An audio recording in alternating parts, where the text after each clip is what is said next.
chance, but not for him.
We haven't got a menu, got stew and ale.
Hey, you!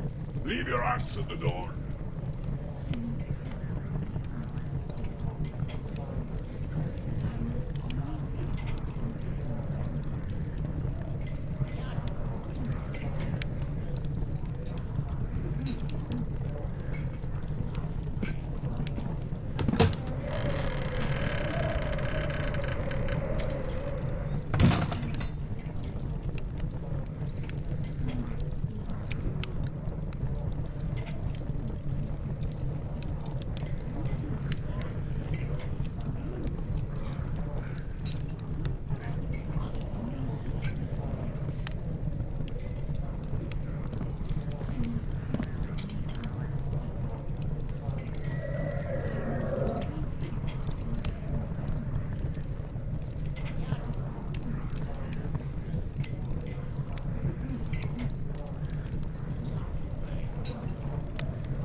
It's loading.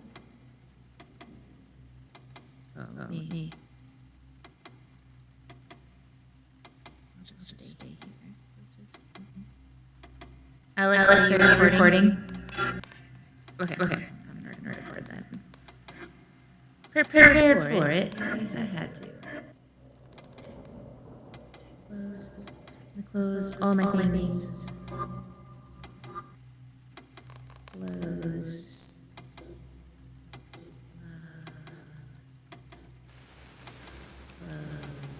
So my computer's not lagging as much as it was before, but I'm getting the feeling that it's this map that my computer's having a hard time handling. Because when it was on the map of the town, I was not having any issues. It's probably because of dynamic lighting. Dynamic lighting is kind of a beast.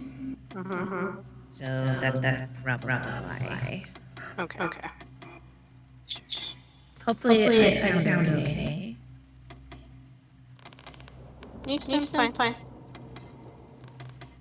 Alex, could you try talking? Okay, cool. You don't pick up on my mic. That's all I wanted to show. Okay. So I want everyone to roll a d20 for me. Do it.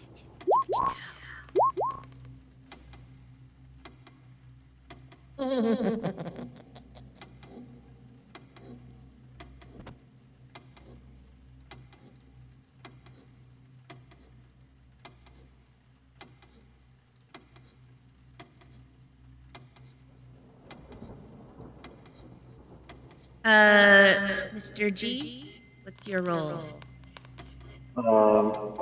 I don't know. Hold on. No.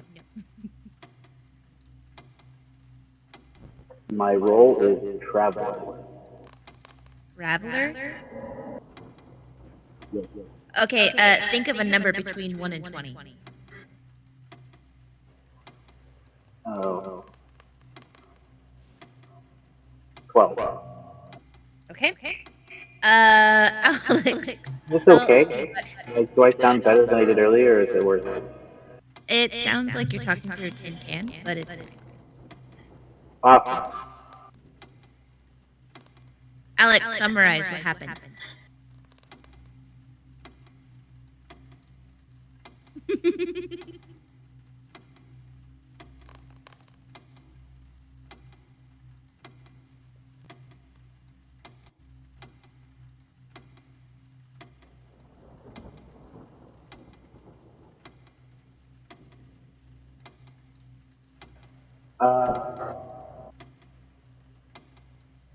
Oh, sorry. I was just inundated with like 16 things that I have access to in my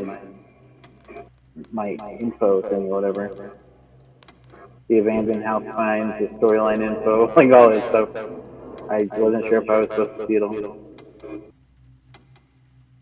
You should have access to the insurance claim, the child's diary, the crumpled up note, the burned book.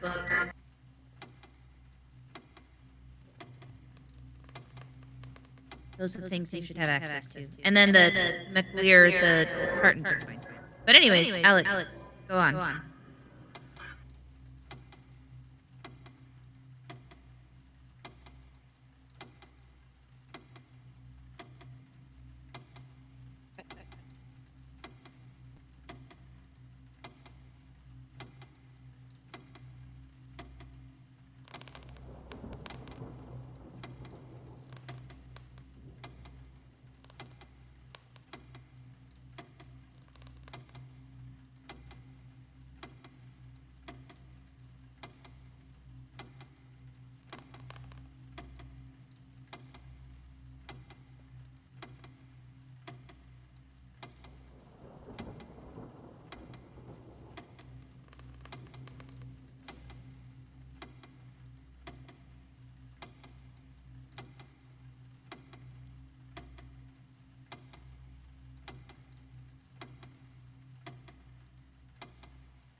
Yeah.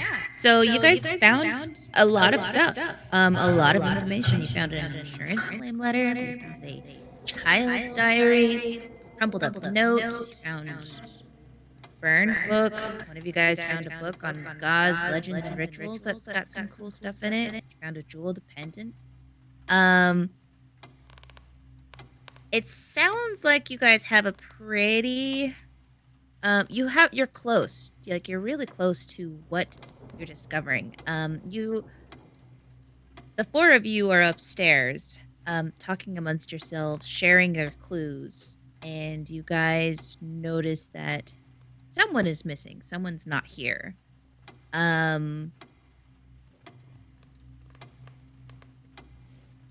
Let's start. We're not going to do the turn order, and we're no longer have to do the ability challenge. We're done with that.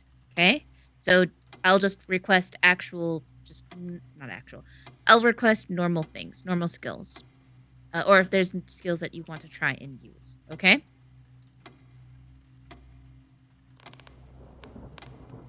And with that, let's go to Alex, to Xerix. What are you doing in this room?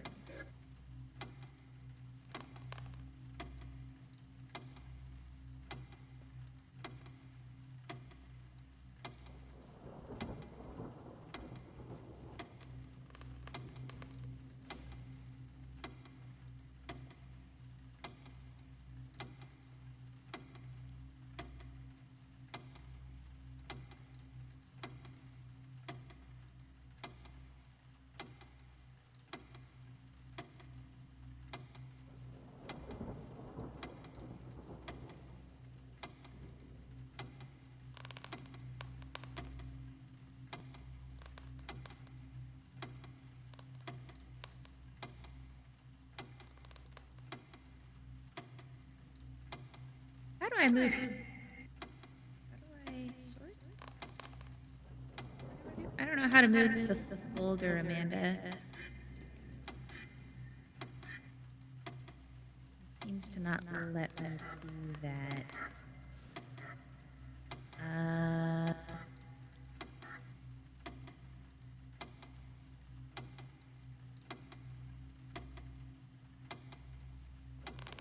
Yeah, okay. We'll deal with that later. Let me get a chance. So you see in this room, Xerix, that the same magic circle that you saw in the seance room upstairs is glowing in the fireplace. And you feel when you turn and look at it, you feel the same pain over your heart that you feel when you can tell that there is something that this being, whatever it is, wants you to do.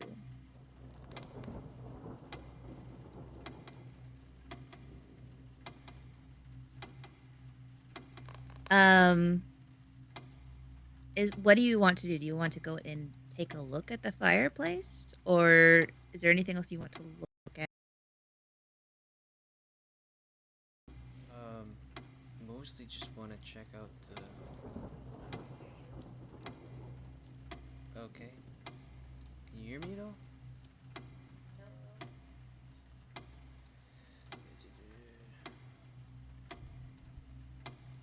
Hello, can you hear me? Something is wrong.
hear you just fine. Still can't hear you. I can still hear you. Anyone else? This is just in case. Okay. Saying it doesn't work. Sometimes that means a little finicky. And now? Okay, I think it's all good. Yep. Amanda, real fast, if you click and hold the plus sign next to the list, the drowned crew, you can drag it and place it wherever you want in the list. Oh, okay. I thought that was like something that she had to do. Cool. Yes. Awesome. I was curious, and so I checked it out. Yep. Alright. Let's go. Yes. Hello.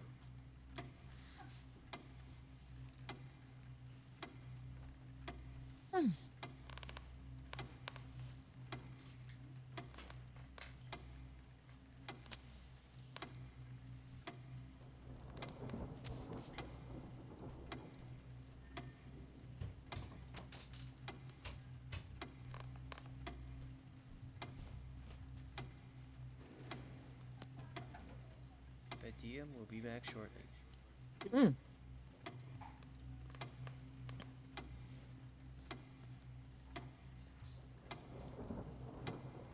realize that I need these. No, you just make up numbers like pick a number between 1 and 20. There's also an outlet back here. Yeah, Josh told me. Is that better for you? It's just more if you're more comfortable. Whatever you're comfortable with. This couch is very comfortable. Good. Way too comfortable.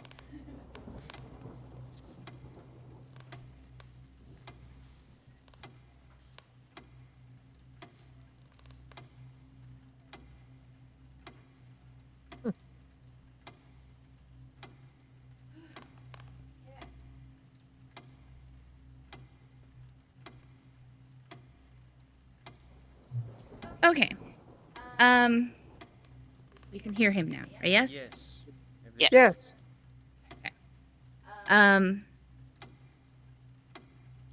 So what are you doing in this room? So if I recognize it, I will pull the crystal orb from my pocket and see what's up. Okay. The crystal orb is glowing. And you can make out an image in it. Go ahead and roll a perception.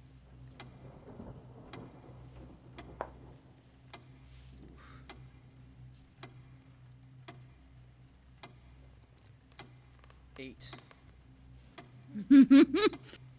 Uh-oh. Wow. Good start. Good roll.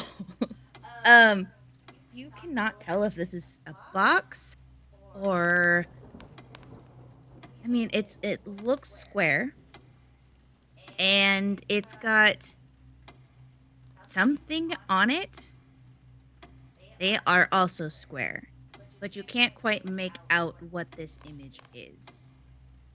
You know it's square, you know it's brown, you know there's smaller squares on it. Alright. I guess my character would probably know what gambling die are. Does it look like a die? It does not look like a die. Okay. It is brown. I don't know if you're colorblind. Are you colorblind? I haven't established that yet. Okay. Well, you know it's brown. It's like a brownish color. Okay. And it's got different colored small boxes on it. And they're not all box shaped, like square shaped. They are like, there's some that are just rectangular, but they're all different colors. Okay. So, just like testing the waters, he will walk over and place the crystal orb in the fireplace. As you place the crystal orb in the fireplace, it glows a brighter blue, a more intense brightness, Ooh. and it illuminates the fire pit that is in here. And you can tell that there appears to be a crease in the stone wall at the back of this fire, this um, hearth. Okay. Um, being a crazy person, Xerix is going to follow the crease and look for some sort of indentation or switch, like pushing against it and stuff like that, trying to get any kind of opening out of it. Roll a. I guess honestly, I need you to roll another perception. Is what it would be. No, investigation. Excuse me. Sweet, I'm good at investigating. I hope.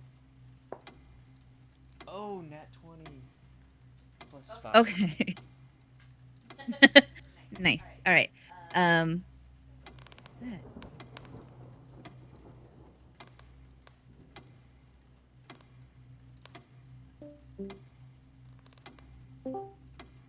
Amanda, are you recording?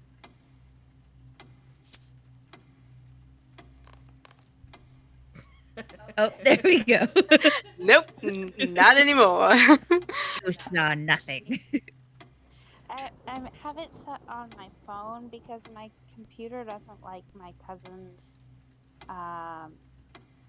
network or router or something, and so it gets really laggy and cuts out. And I just have it like tucked under the edge of my shirt so it stays by my ear. No worries. All right. So Xerix, with your natural 20, you trace the creases with your finger, and normally you would find soot and dust. Because hearths get filthy from burning wood and creating ash and all that. But it is surprisingly clean. You trace the crease down along the wall from the top, and the top is about 5 feet tall, all the way down to the base of the floor, and you feel another crease along the edge where the wall meets the floor.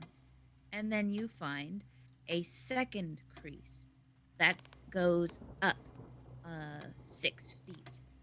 And there is a fourth crease at the top of this 6 feet that goes across. And you essentially are tracing out a shape, a square that is about 5 feet tall and 3 feet wide. And it is in the wall of this hearth where the chimney would be, where the what is it called? Chimney flute. And it appears to be a secret door. But you're not finding a mechanism in the fireplace to open it up. Are you saying a chimney flue or a flute? Is that what it's called? A chimney flue? Where Yeah. it's like the chimney stack? Yeah. Well, you open the flue to let you let the gases out. So it's like here's chimney, here's the little entrance, and then it'd be like the thing that goes up. Let's say here's the roof.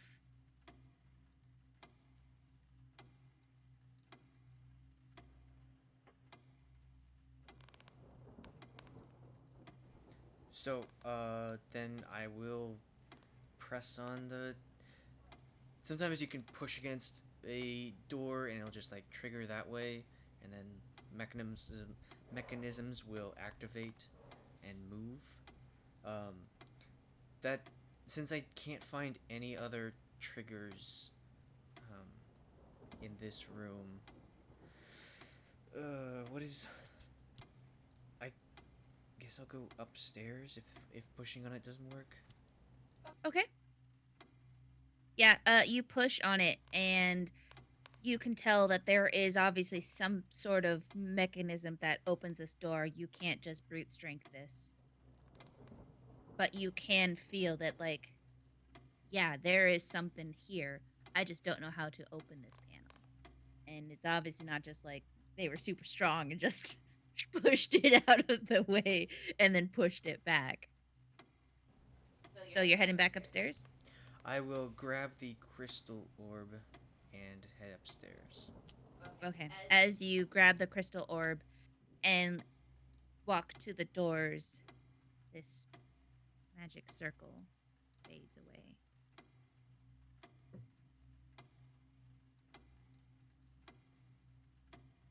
Do you want me to fast track you up to the stairs? Okay. There you go. The rest of you on the upper floors, what are you guys doing? Well, we met up here and we were trying to get the whole party together to go, weren't we? We were going to go check out the room that had been covered by furniture. You found the amulet. That's the last thing. Like, Ayre was throwing water on the door. Yeah. Yeah, so she found the amulet and put it on. I myself want to wait for the group to be together to go into the room, but my character is a mercenary, and I highly doubt she's going to be concerned about needing backup to enter a room. So I'm just kind of waiting around. This is more like a vacation to me, so I'm invested, but I am kind of laid back in it, and I am sort of taking Ira's lead. I'm kind of playing her sidekick, as you will, letting her lead the show. So whatever she wants to do. As you're That's all what standing around and you see Ira with her putting on her pendant and you're talking, comparing notes, you see Xerix walks up the stairs. Oh. And he will continue walking past people. Excuse me. Hey, Xerix, do you want to go with us? We're going to go look at the room that was covered by the furniture and see what's in there.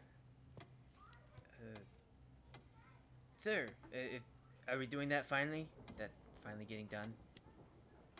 Has it been that long? We were just waiting for everybody to be together. All right. Oh. Who do we? Is it clear to just open the door and go right in? I don't know. we Jim, need to clear a little bit more. Jim is at Oh the my part Our of the stairs chair. right there in the middle where he's basically just disappointedly hanging his head like you guys are fucking stupid. You're insulting your party? He's not saying anything. His eyes are just. I'm not His mad. body language. Yeah. Not mad, just Rude. disappointed. Just super on guard and just like this is gonna go sideways so fast. Like there's nothing good can come from this.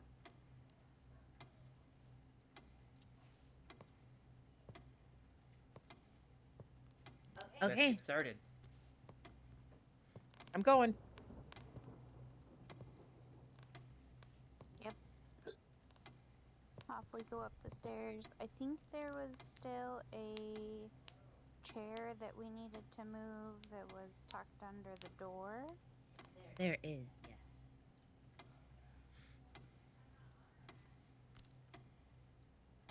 Okay. The who's strongest here? Not me. Any takers? Anybody else strong? Um, Where's that scaly guy? I'm not particularly strong, no.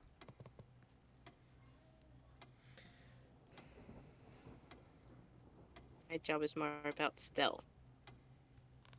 Okay, well, we can all stand around and figure out who's the strongest, or we can try to get stuff done. I can blow it up. Save your blowing things up for whatever's inside. Okie dokie. I will attempt to move the chair, I suppose. Okay. You find that the chair is, I mean, it's wedged in there, but it's not difficult to move or remove from the handle. And the chair. What do you do? Wow, that was really easy. Why have we been spending all this time on these chairs? Or you're stronger than you thought. Because we wanted to go in all together, we weren't sure. Because this room has the red glow, like those priests that we saw. I don't think I see any red glow like you do. Well, My eyes are a no, bit different but than yours. I can see it. Okay, well, I'm going to open the door. Is it okay with everyone now? Let's Yeah, get let's going. do it. Yep. Xerix opens the door. Or tries to, I guess. Puts his hand on the handle and turns it as if it's unlocked. You turn the handle, and the door opens. Huzzah! But just like on the other door,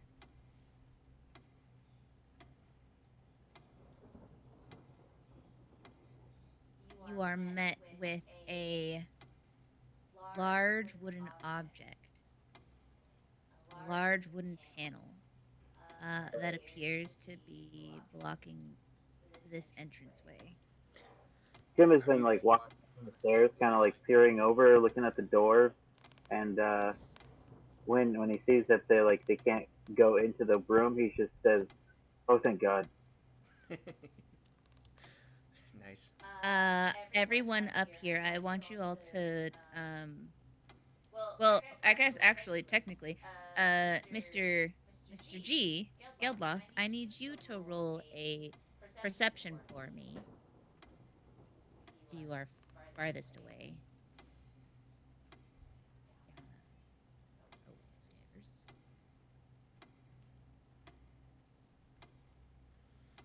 Okay. You all hear when you open this door, and Xerix just turns the handle just and opens the door. The four of you up there, are hit with a rancid smell of death, Death.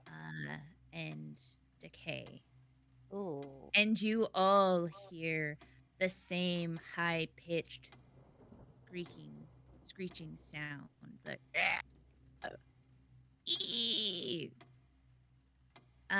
coming muffled from this room. Is it like speech or is it like an animal? It is reminiscent of a rabbit that is screaming, but it's muffled. Smells like home cooking. I have some snacks. I brought snacks for you from the kitchen. Please open up. We just want to talk. Hey, hey, little creature. Did you put this wood up here? I've got a beast speech thing. I wonder if I can speak its language or hear what it has to say. Do I understand it? There is nothing to understand. It is animalistic. But it's like, not. I can't speak to it like I could with a normal animal. No, it is not an animal. Okay. Then I know it's and not an when animal. you are trying to talk to it, you hear a whoo as something hits the other side of this wooden blockage. And you hear more scratching noises of just. Oh, I thought the door actually opened. So he tried to open the door, but it wouldn't open? It's like it's He blocked opened the by door. something. It's a The wooden door is block open. thing. Oh. So, like, if you were inside something and you didn't want anybody to come in, like, you might, like, throw a dresser or something up against it, right? Well, So maybe why would that's it be blocked from the inside and the outside? that's interesting. Yes. Maybe if I was Like, why would you sick, block yourself in, especially with that smell? Mm-hmm. Or you if did, and I whoever did it died. I was gonna say, if I knew that there was something wrong with me and I might be a danger to someone else, or I might be in danger, I might lock myself in the room and try to make it hard for someone to get in and ask But then who blocks whoever the outside? isn't sick and on the outside to block the. I'm starting to wonder if this is the boy that was sick, if his son got locked in the room and he told his son, push this up against the door, and then he locked his son in the room. That'd be really sad. And his son became like those Well, and people, why was sailors. everybody afraid of the forest again? What was in the forest? I don't remember what. When We I talked to the tartan guy in the market, we told him that we went to visit my family and that they were south, and he was like, "The forest, no, it's forbidden and dangerous," or something like that. And I don't remember exactly what he said. Oh, Mm-hmm. But I feel like I'm that's trying to get relevant. in the door. I mean, I just remembered something very useful. I have a crowbar. Well, well, well. Can you? be one. Oh wait, no. I found a really heavy object. Maybe I can use this book to break it down. The book. Okay. And I'll take Okay, the I mean, Book of Gods, Legends, and Rituals out. I'm just going to like There's a raise my lot of eyebrow. things in here that just seem Where useless, but I think if we use this on the door, maybe it'll be useful. Before we use it on the door, can I take a look at that? yeah. It's just filled with useless words. There's a lot of them, but they seem useless. But while they're, Xerix will give the book to whomever takes it, and while they are looking at it, he's gonna take his crowbar out and attempt to take whatever this wooden block is out of the way. Okay.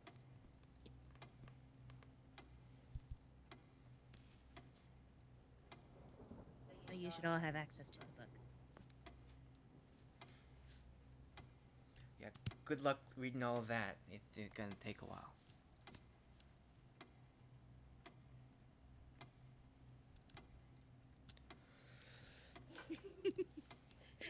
It's a legit book. There's the legit.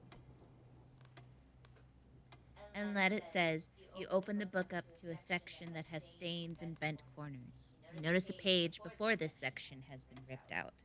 And then this is just a section of the book. This is not worthless, I don't think. Not that I have time to look at it now, but I will read it. Yeah, when you finish reading it, tell me it's not useless. Okay. Are you guys sharing your information, that your clues that you have found to Xerix? I haven't found any clues. They got my clues. Yes.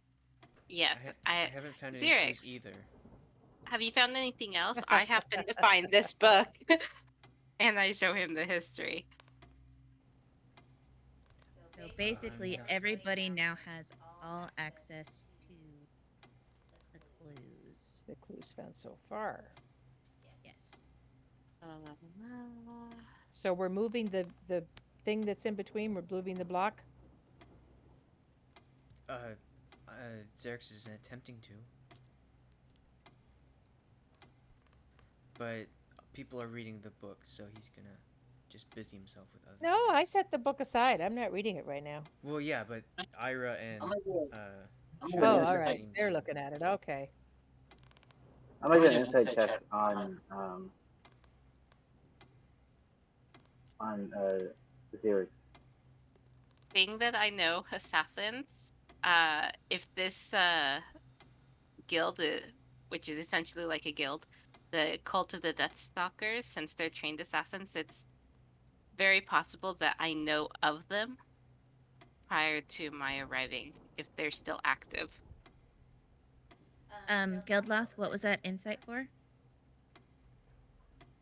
I'm just really sus of Xerix. Like, he's just been super shady the entire time, and I'm trying to get a gauge on like what his motivation is, if that's possible. His motivation is to get into this door. He really Yeah, but wants to know why? what's inside this door. But Like, why? there's something on the other side, and he wants to know what it is. Especially after like we noticed that the crystal ball was going missing, and like he was the only one that Geldloth didn't see in the immediate area. He's highly suspicious. Xerix, do you want to roll a deception? Because Geldloth is staring intently at you. 11. Okay.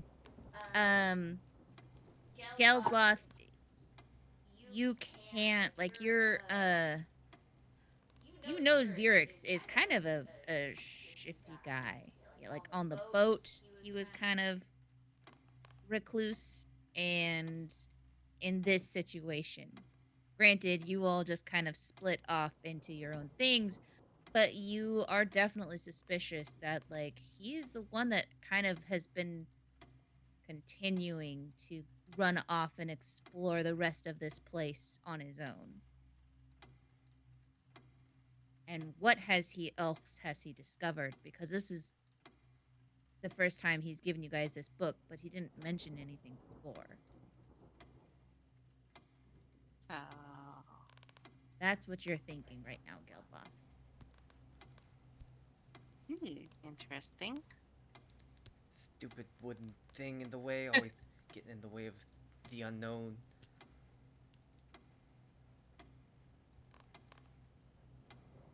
Whether or not he has to make a check, he's putting the crowbar against the frame of the door and the wood and trying to get through.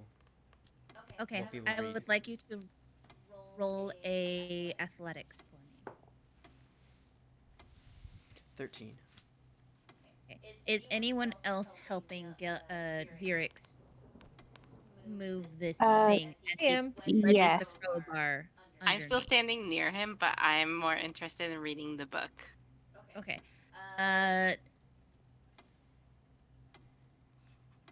Ayre, I would like you to roll an athletics as well. Oh boy.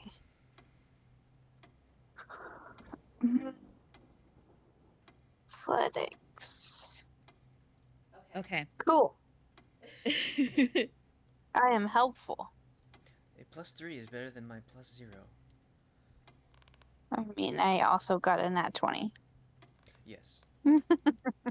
But you are definitely stronger than the rest of us. Well, that's only because I have proficiency. Okay. My strength is a +1.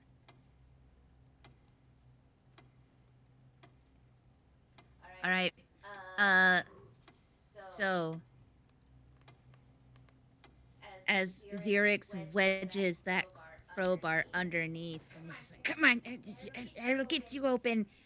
Ayre and Bei-leigh and the rest of you, except for Geldloth, start pushing as hard as you can against this wooden heavy object, and it is extremely heavy.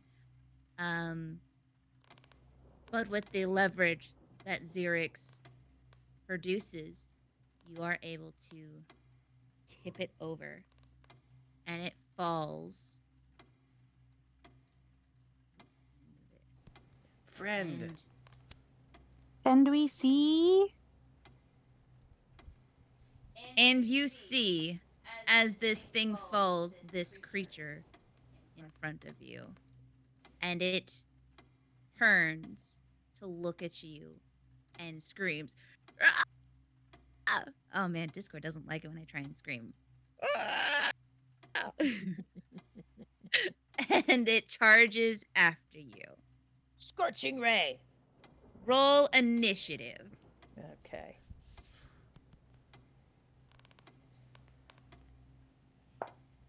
I'm just Oh, gonna well, no remove va- everyone's initiative first. Hold on. Okay, there you go. Now roll initiative. Said, okay, now roll it. That was a little better.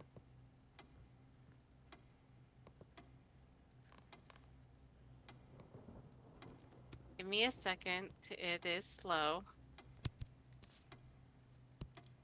Why does it keep telling me no valid token is selected? You have to click on your token on the map before you hit initiative. Did you do I that? did. Yeah. I pushed it so everything was lit up, and then I clicked initiative. But it told me that again. Weird. There. What was your initiative? 16.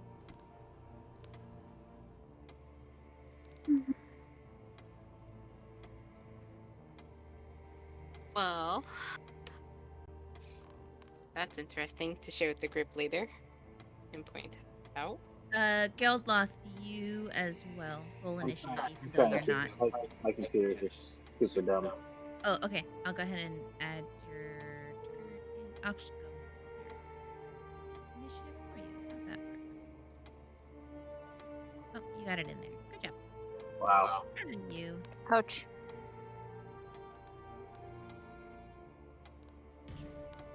That means it's hidden. What about it? It's great. Oh, It's super thanks. good. A lot of this music I made myself, or I found on Roll20. But some of it I made.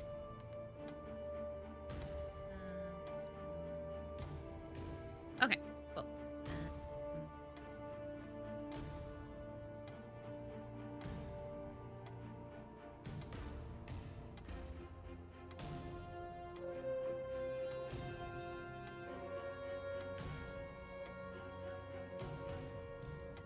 Okay. Okay, Geldloth, you are Come first. back to that.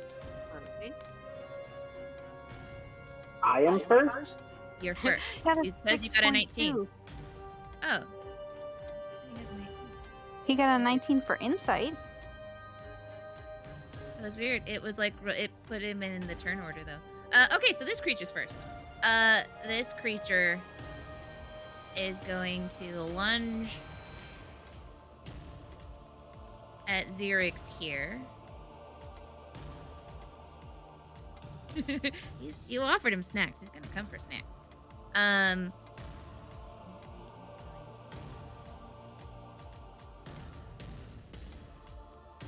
His claws.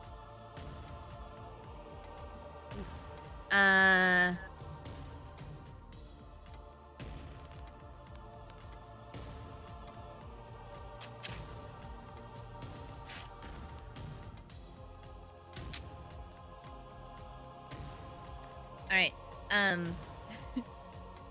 So Xerix, this creature screeches and lunges at you. But you, with your crowbar, just slap it to the side, and you're able to nimbly dodge its attack. Next is Ayre.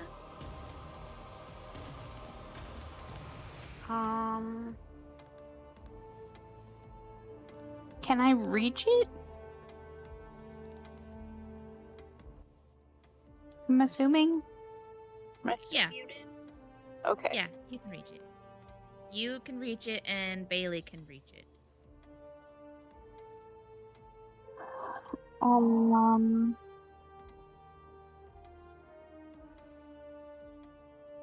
Ayre will.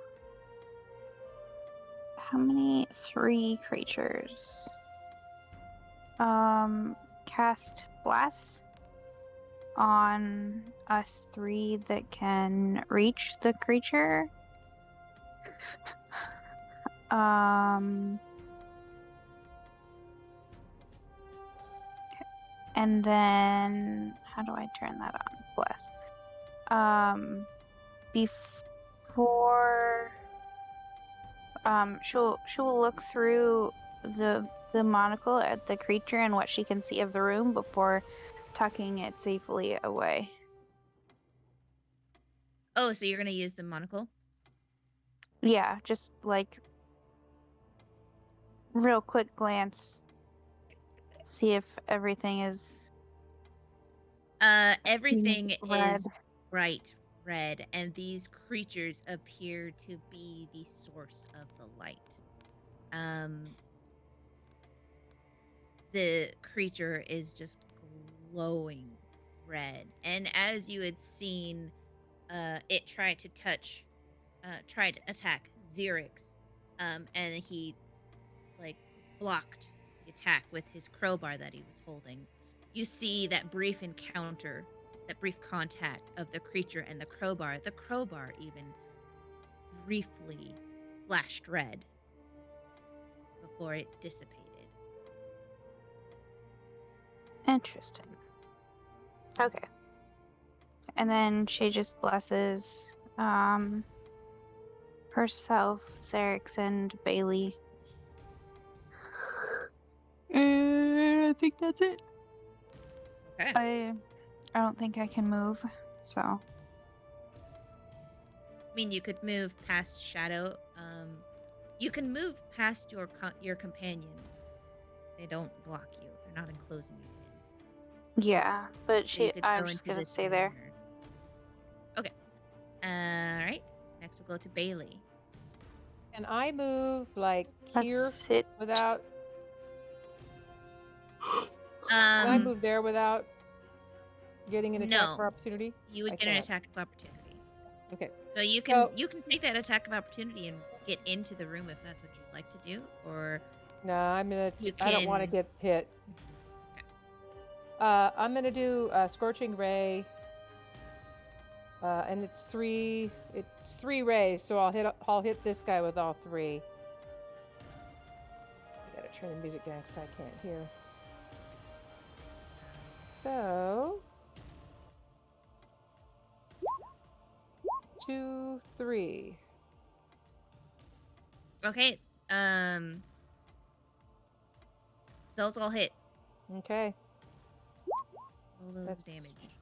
damage on the one. Did it? Yeah, there's 4. Second one. Rolled the scorching ray 3 times. So Yeah. 4, 6, then nice. 15.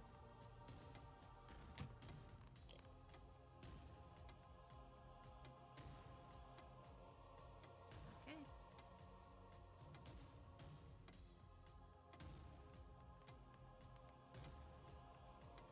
Okay. Anything else you want to do? What did the bless do for us? What does bless do? It's something that you can turn on in your character sheet. Okay. Get your character sheet here. It gives you an extra D4 to roll on attacks and saving throws. Okay. Oh, hold on. I'm doing it again. Oh, you were doing that. Yes. That was me. There you go. There it Bless is. is on now. Okay, Don't thank have you. to sneak it. Okay. Guidance. And that's all I want to do. Okay. Hello?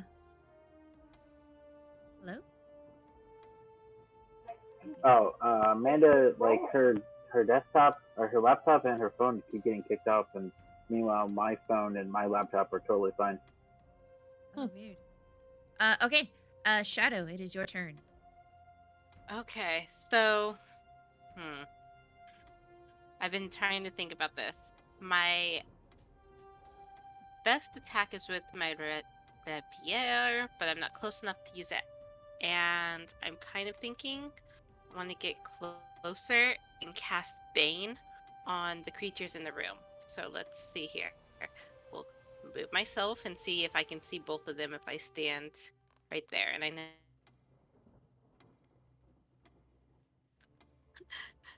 Or stand on top of them, apparently. Can I see? Okay, so I can see both of them. I want to. Well, that's disturbing, to say the least. I'd like to cast Bane on both of the creatures I see. Okay.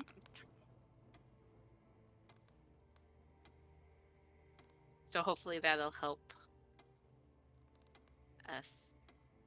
And it lasts for a minute? Yeah, for a minute. So. Okay. What is the DC that they have to beat? My DC or this DC? The DC. I think it's in your character sheet. Yes. The spell DC that they have to beat. I know it just says my character. Yeah. Okay, 14. That's what they have to beat. Okay, I was gonna say, do they have to beat my DC? Yes. Okay, yeah, then 14. So one of them, this one fails. This one succeeds. Whenever a target fails, make a roll saving throw for the spells. The target must roll a d4 and subtract the number rolled from the attack roll or saving throw. Okay. So this one is baned.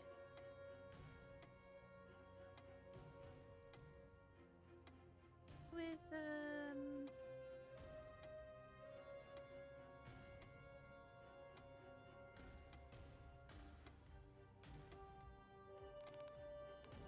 let's go with eyeball. Sad face. He's sad. Anything else you'd like to do? Oh, you will have to move because you can't stay in that spot since Xerix is occupying that spot. So you could move backwards or you can enter the room. Yeah.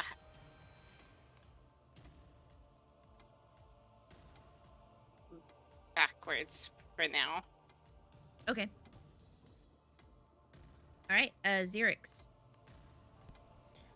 Okay, so I saw someone shoot fire. Which one got hit? This one did. The one in front of you got hit. Okay.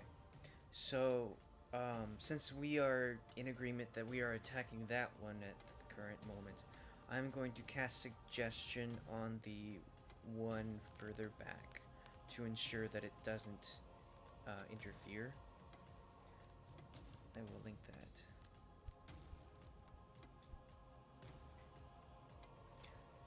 DC 14, Wisdom save. And I'm going to tell it in deep speech because it doesn't really seem to understand common as far as we can tell. So I'm just gonna say in deep speech, stay against the wall. Okay. So this suggestion passes, and so it will follow that command on its turn.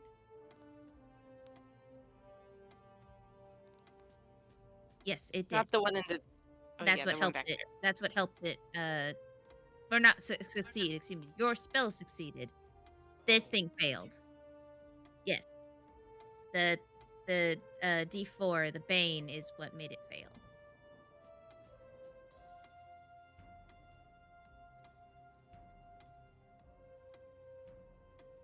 And that's what they call teamwork. Good job, everybody. You guys are taking this thing down. Anything else you want to do? Do you want to move into the room or move behind you?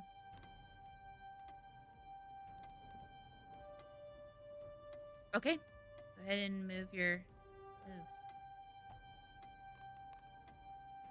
Don't forget to give yours health bless too. Okay.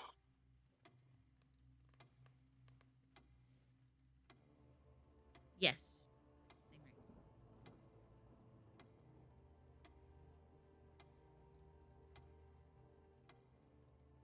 Okay. Does a 22 hit you? It does. Okay. So you take 8 slashing damage from this creature as you move past it. I need you to make a Constitution saving throw. You have to beat a DC of 10. Does a 1 work? Oh no! Is that a natural one? It is.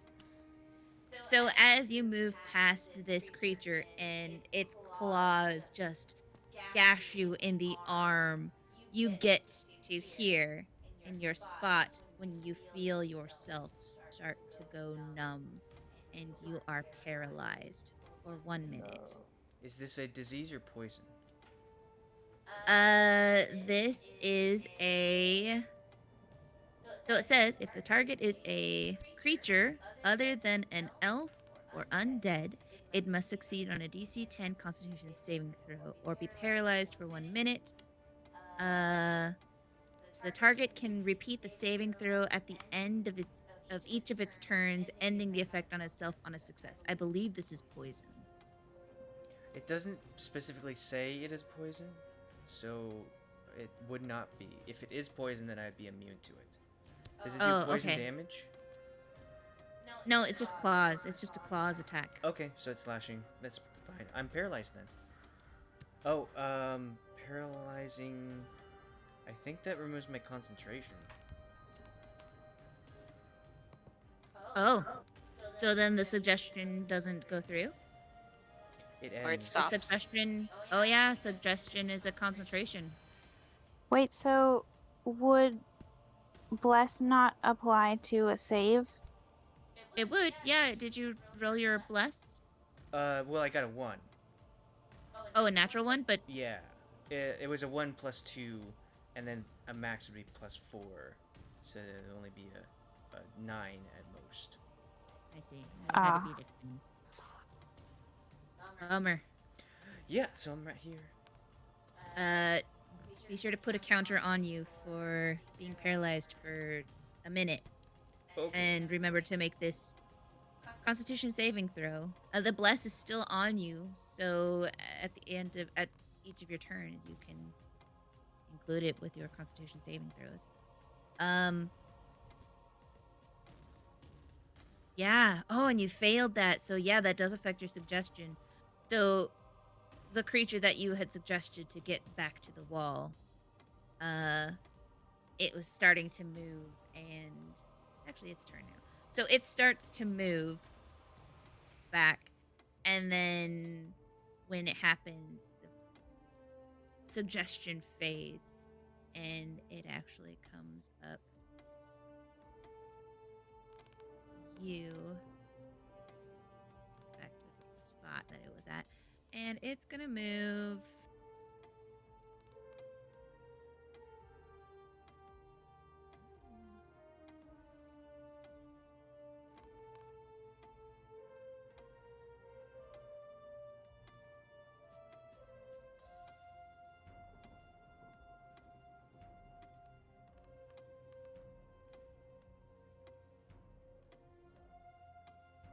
It's too far.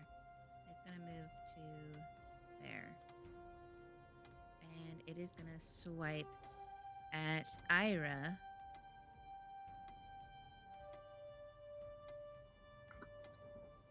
Darn you, I was gonna move there. Ayre, this creature comes rushing out and just clambers over the other creature Leaps over it. it just leaps over. This gnarly creature comes bursting out of the entranceway, enters the hallway, and it goes to bite you. And you are able to quickly dodge out of it, and you just do a cool little shove your fist up its head to like no bitey. And that is the end of its turn. Geldloth, what you up to, buddy? Are they fighting it inside the room? Well, you see that these two creatures are starting to try and leave the room. This gnarly creature has just entered the hallway, and you can see it. Okay. 1 second.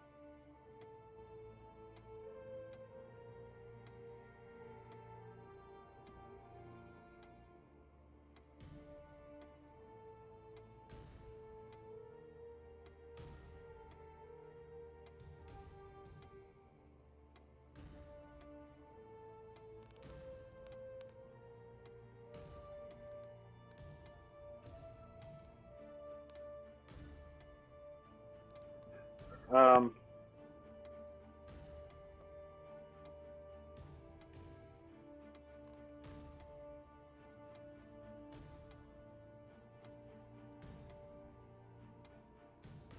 Run away! I told you it was a bad idea. I'm just gonna walk, I guess, as close as I can.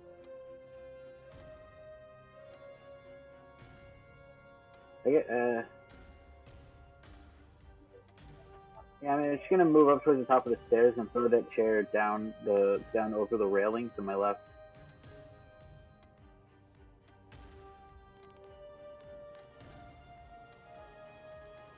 Okay. Anything else you want to do? After I throw the chair over, I want to like go back so I can see down the hallway again, and that's gonna be my turn because I literally can't do anything else. So you're gonna move this chair. Where do you want to move this chair? Here, I'll actually give you. Onto the first floor, just over the railing that I'm standing by. Oh, okay. So just over here. There you go. You just toss that chair down onto the first floor, and you hear the as it just shatters. All the wood fragments just explodes as it hits the stone. And that's the end of your turn. Yeah, I don't have the reach to do anything. Okay. This creature.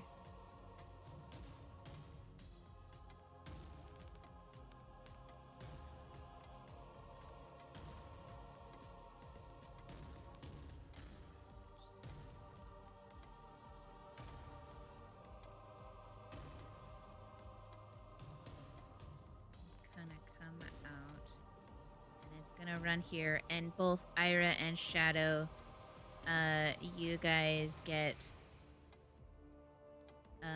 opportunity attacks. Go ahead and make those attacks against this creature as it clambers down the hallway. Sweet. Well, I just don't feel like there's a lot of space for the rapier in a hallway, so I guess realistically I'd use the dagger. Okay. Shadow, that hits. Go ahead and roll damage. And Ayre, what'd you roll?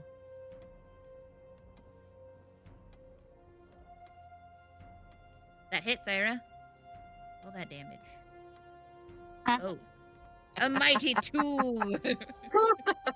Hey, that's 8. As you guys... Oh, yeah, that's the one that climbing was down attacked and you- before. Yeah. Slice it up. That is the end of that creature's turn. Ayre, your turn.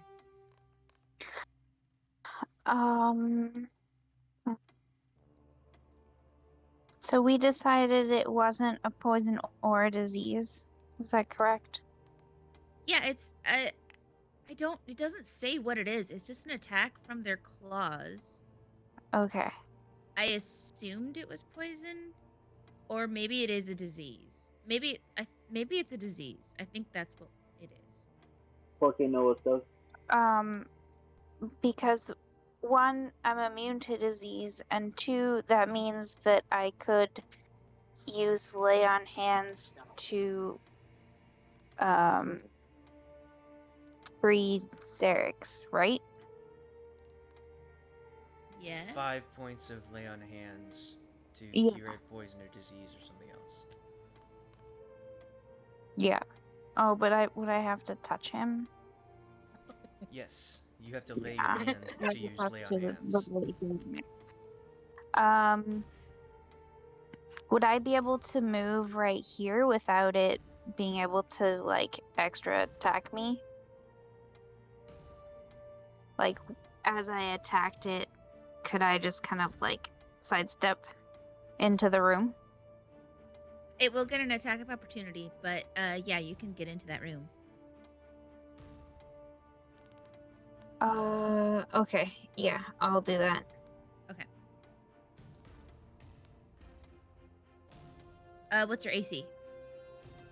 17. Okay.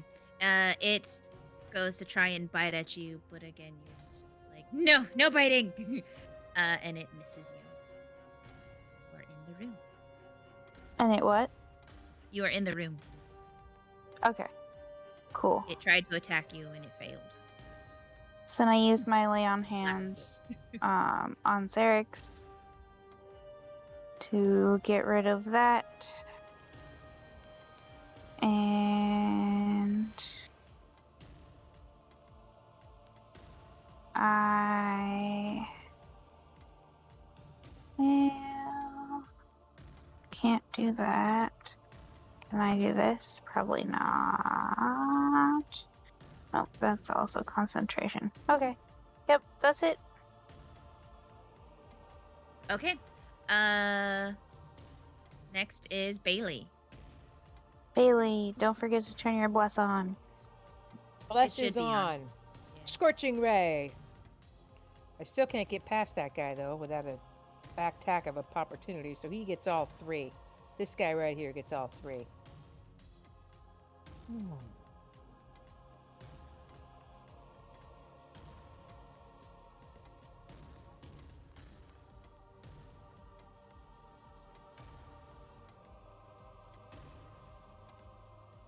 Which one hit? First one.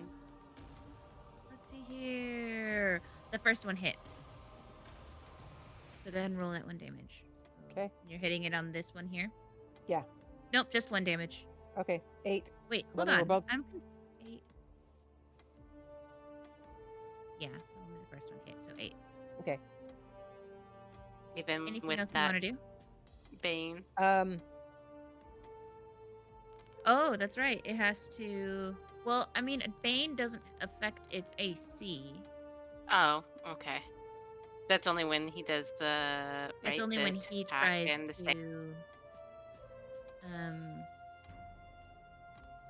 Yeah, make a roll. Yeah. So whenever a target that fails a saving throw makes an attack roll or a saving throw, so he gets Okay. that negative. Okay. But still, hey, that's -8. Yeah. Yeah. I don't think I have the kind of movements left unless it's kind of a thing where I can withhold a movement to block him if he tries to attack me next. I don't know if I can do that. Okay. Is that the end of your turn? That's the end of my turn. Okay. Shadow, it is your turn. Okay. I think it'd be very bad for them to escape, but we have. I'm going to stick with this guy for now, and I'm going to. Now that there's less people for me to injure that's in my party, I'm going to use this one and roll down. Did that hit? Probably not. It's an 8.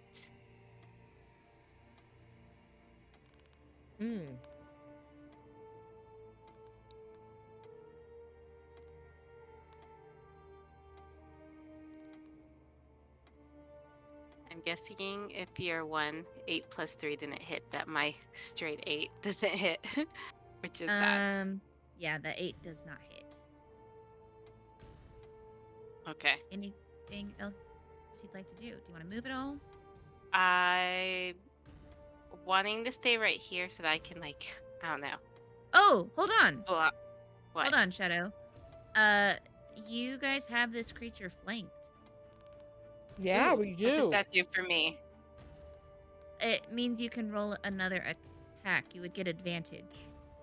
Oh, I totally Because get Bei-leigh advantage. Okay. is behind you. Huh?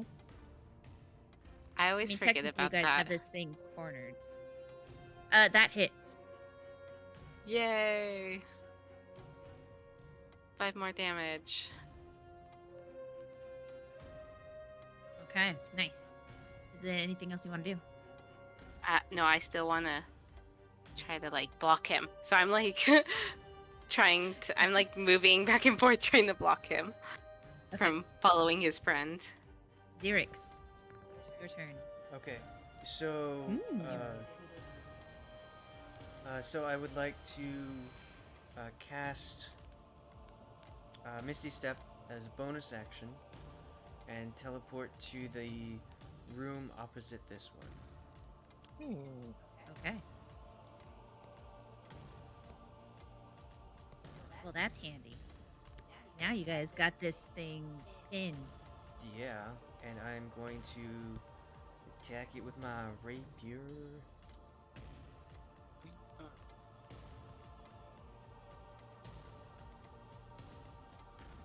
That hits. 17. Woohoo! Nice. So 11 piercing plus sneak attack is another 10, so that's 21 damage. Wow.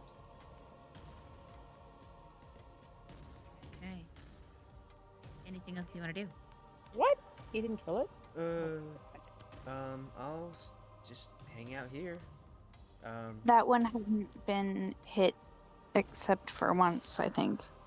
3 times. 8, 5, and 21. Yeah, so it's still got a lot of health, Yeah. but that's fine. Wow. It's the other one that we were beating up on to start with, I think. Yeah. Stupid cats, that's not for you. Sorry. I was trying to whisper.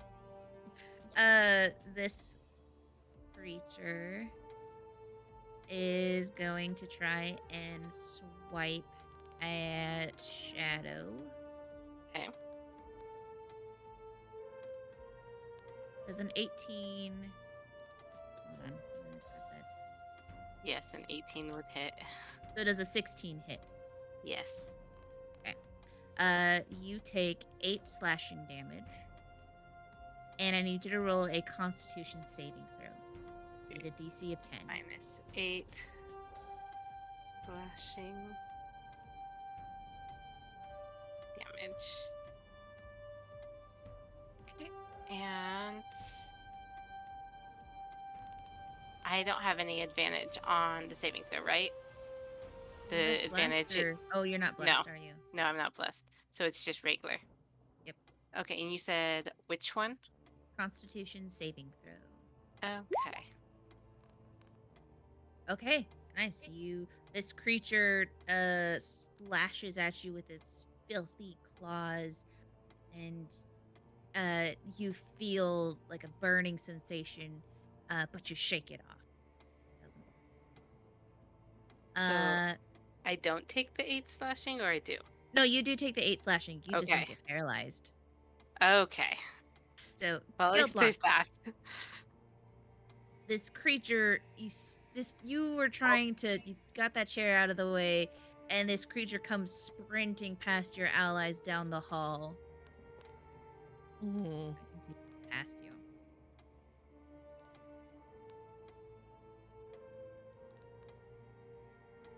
What you up to? What you gonna do?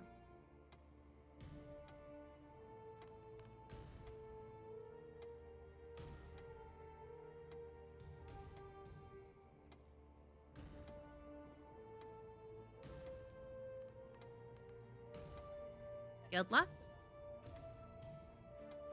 Sorry, I just got back. Hold on a second. I'm being accosted.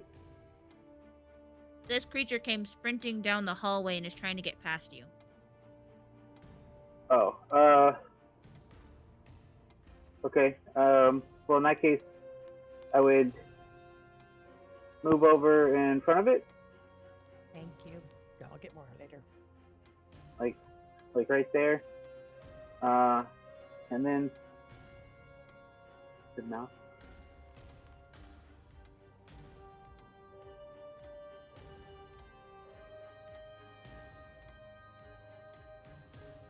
And then I'm gonna do bring out my arms, my extra arms. Wrestle it. Well, hold on. It doesn't show up on my attack. One second.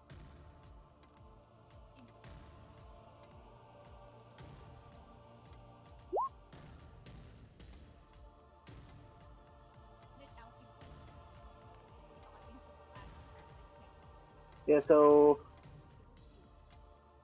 each creature of your choice that you can see within 10 feet of you must succeed on a dexterity saving throw or take force damage equal to 2 rolls of your martial arts die. Okay. Have him roll a dex save. He got a 16. I have no idea what the DC is. I'm assuming it's probably my wisdom. Says you can use your wisdom modifier in place of your strength modifier. On your sheet, it should say what your DC should be. Where?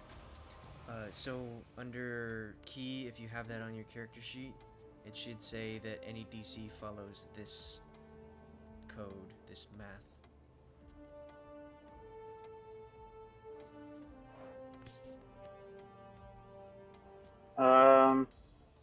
8 plus proficiency plus wisdom modifier. So 8 plus 5 plus 2. So 15, so it beats it.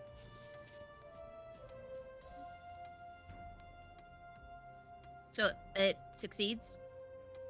Yeah. Your DC was 15. So it got a 16, so it succeeds.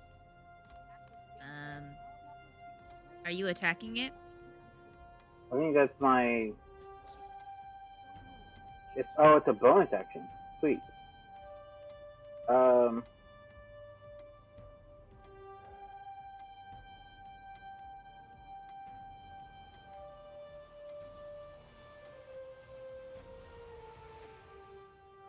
I'm actually going to use...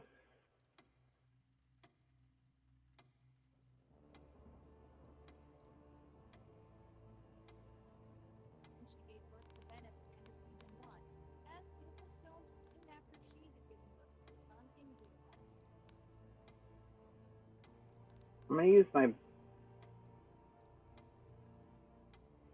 Sorry, hold on.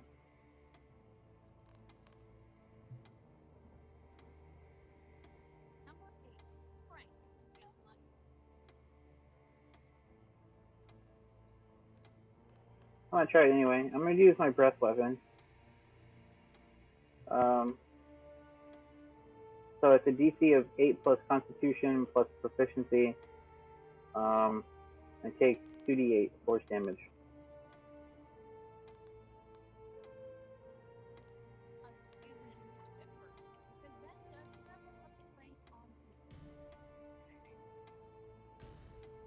So what exactly are you using to attack it? My breath weapon? When you take the attack action, you can replace one of your attacks with relation of magical energy. Dexterity saving throw. You got a 16. I got another 16. No. That was what he had rolled for his dexterity saving throw. The first one was a 15. Oh, I see. Okay, he needs to roll another dex. Yeah. So he got a natural 1. So what's the damage? 2d8. Roll the 2d8.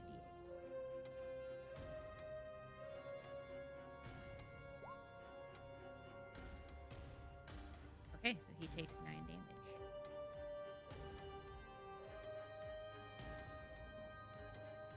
Anything else? No, it's gonna be all. Okay.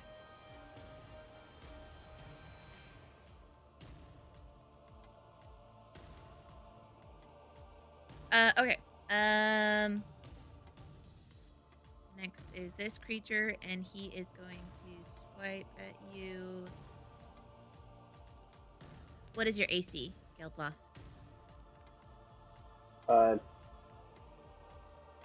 20?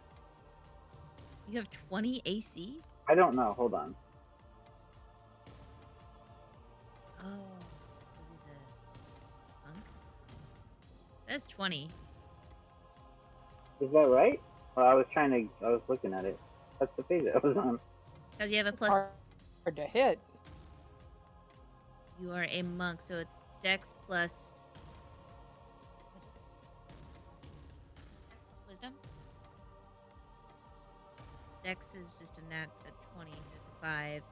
Plus Wisdom, which is also a 5. which is 10, and you have normal base of 10. So AC is 20. Okay, yeah, this thing doesn't hit you, so it's the end of its turn. I imagine I just used one of my spiritual arms to just put it on its forehead and like hold it away from me. Okay. Ayre, your turn.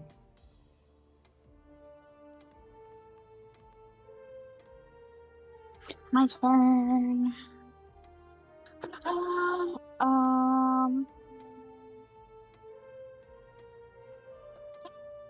Let's see. Remember, you have advantage because he's like pinned in. Yeah. What is this? It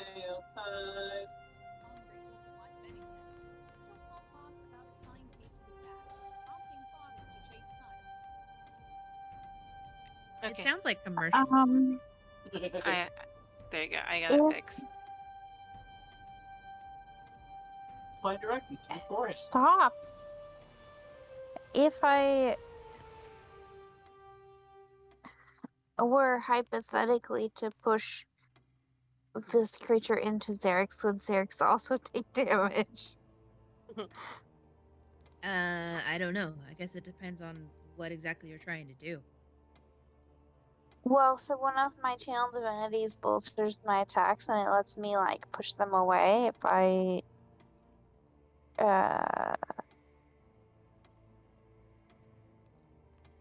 I can push them away.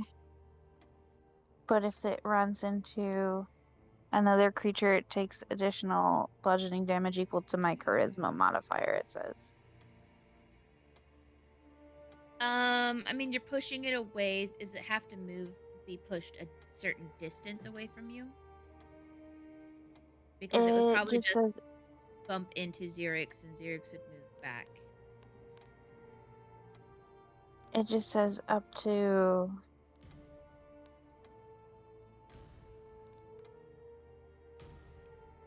Oh no, it doesn't. It just says 10 feet away.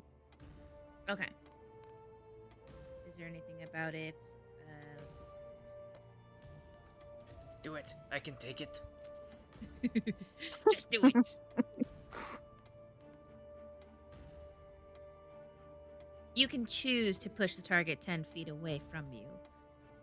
It doesn't say it has to. If the target is pushed into an obstacle or another creature, they take additional bludgeoning damage equal to your charisma modifier. So yes, if you push this creature and you choose to push it 10 feet away from you, it will in turn give additional bludgeoning damage to Xerix, who is another creature. Okay. I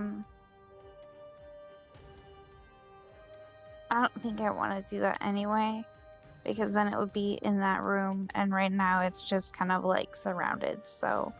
Yeah, you guys got this thing pretty well cornered. You do have advantage too on your attacks for this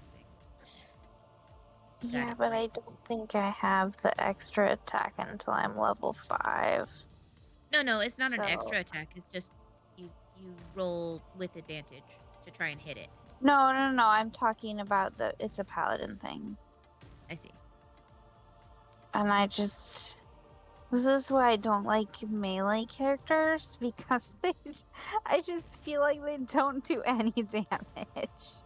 Well, they're just supposed to attack. Yeah, but it's just paladin. I guess I have room now, so I'll use my trident this time. Did I turn on advantage? Yes. Come on, you can do it. Okay, that hits. And roll that damage. Dang.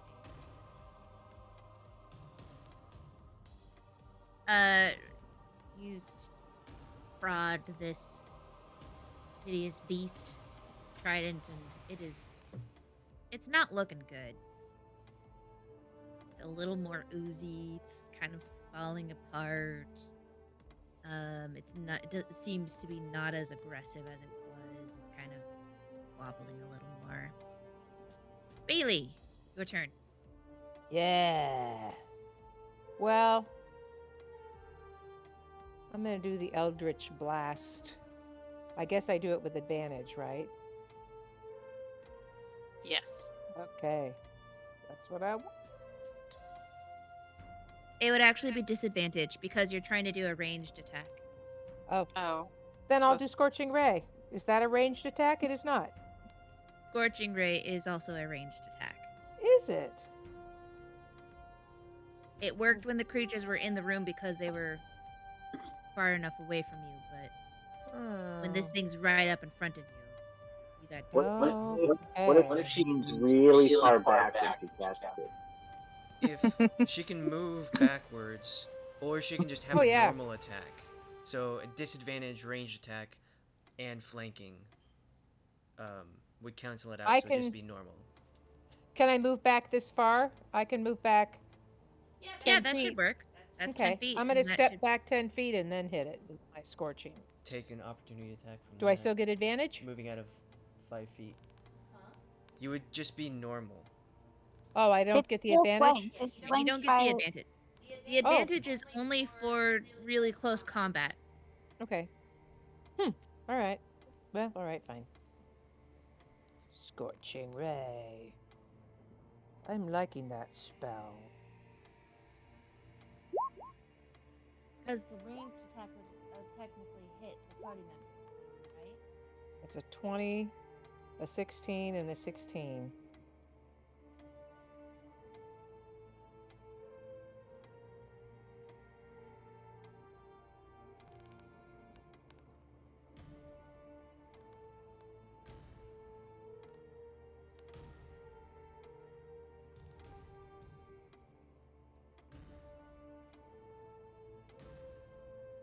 It does say ranged.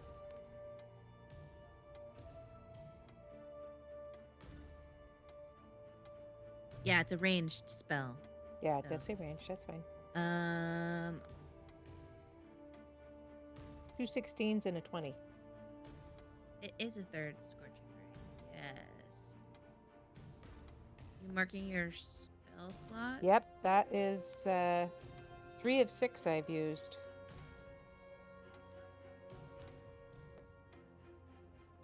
Yes.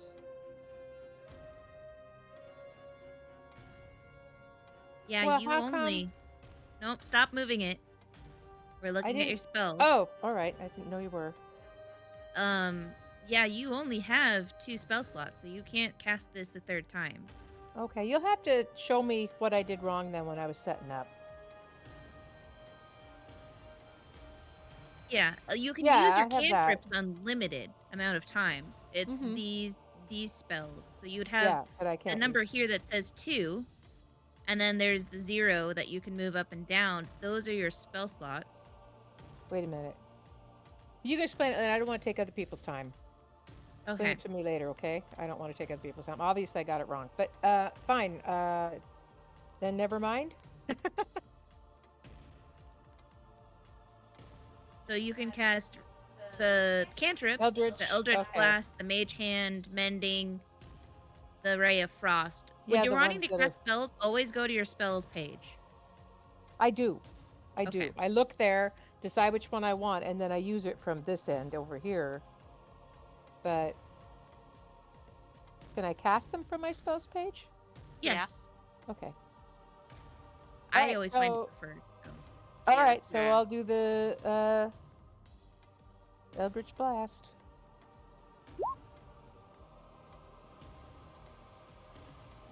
And you cannot cast them. All it does is tell you what they look like. I tried clicking on it to cast it, and it just showed you what it was instead of casting it. So Did you click on the eye, or did you click on the name I itself? clicked on the name, and everybody got to see what Eldritch Blast does. So I gotta go back, and I can't find it on this page because it's a cantrip. Hang on, so you have to change create output from spell card to attack. So and then it will let you cast it from the spell page. There you go. What happened? So now you can cast it. Oh, it showed as up. an attack. Okay, sorry. And then the other thing about that is if it's set up that way, you can still put the spell card into chat using the little chat bubble looking icon? Yeah, I've done that before. I knew how to do that. I don't know. Yeah. That And way you can it'll just- let you cast it. Yeah. It's just you have to set it up. It's annoying. Yeah. So this hits. Go ahead and roll damage. Thought I did, but it just came up blank. I'll try it again. Nope, it came up blank. It is blank. Yeah, Roll a d10. I'll just Yeah. roll a d10. Huh. Not impressive. Oh, it's because it's not putting in the. You just type in 1d10, and what kind of damage is it?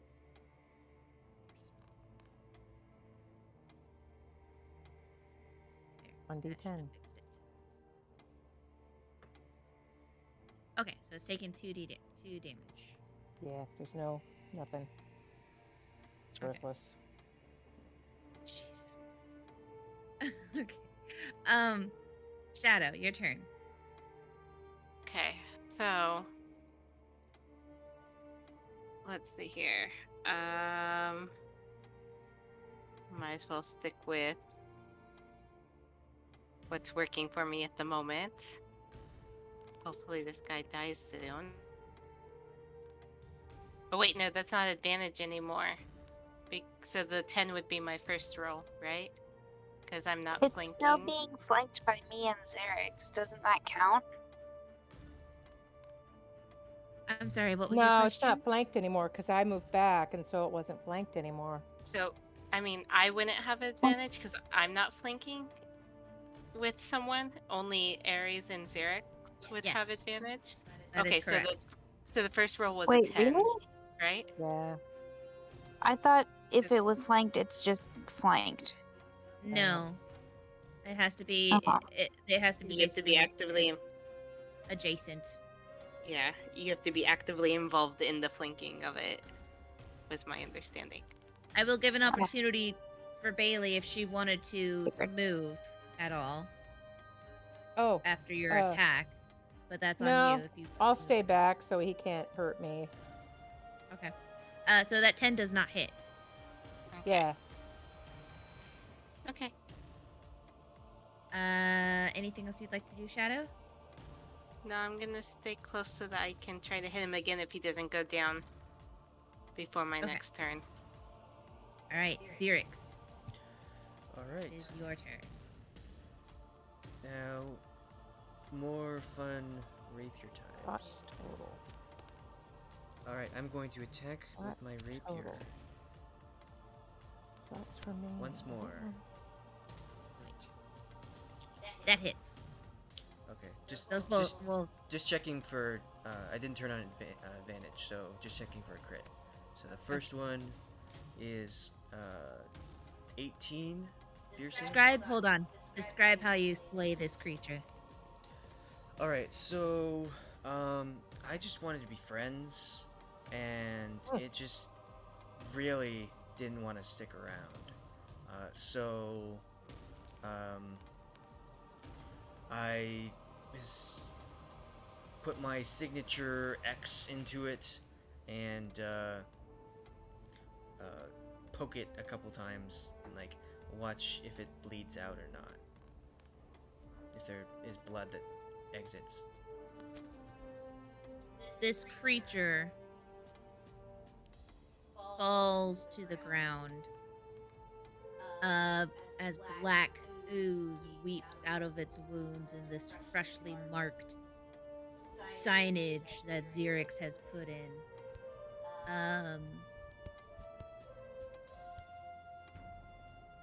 And you all see it fall to the ground. And Oh, sorry. Go ahead. with my reaction, I will use my phantom skill,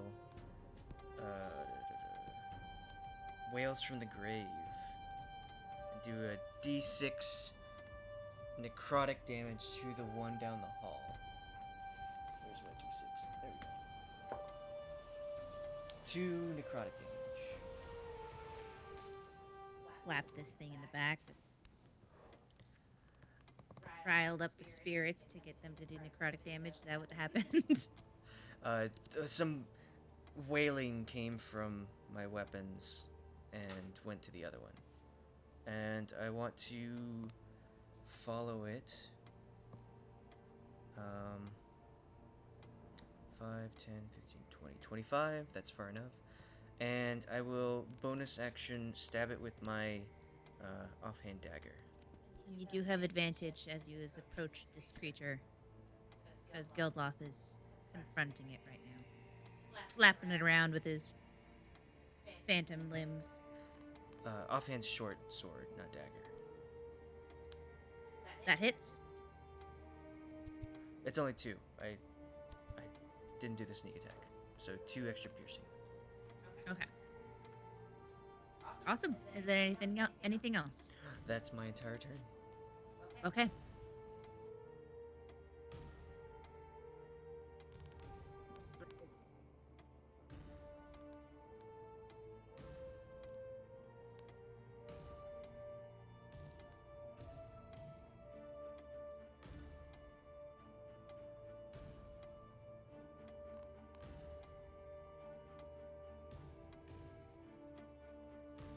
How much damage did you give to the creature that you had slain?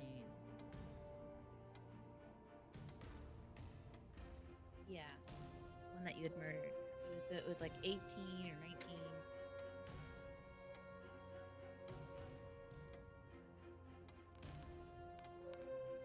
So just the 18. Okay.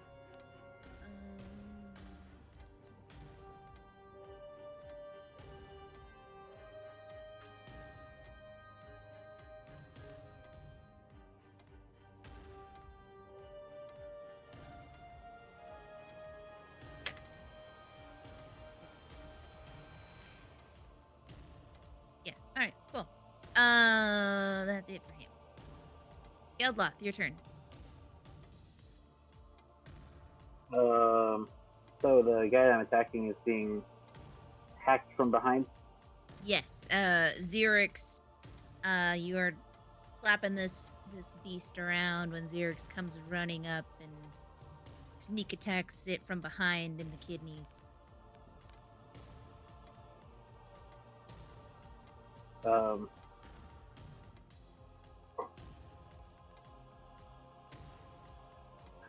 If I was to grapple it, well, I guess you can't get more advantage, can you? Nope. You cannot.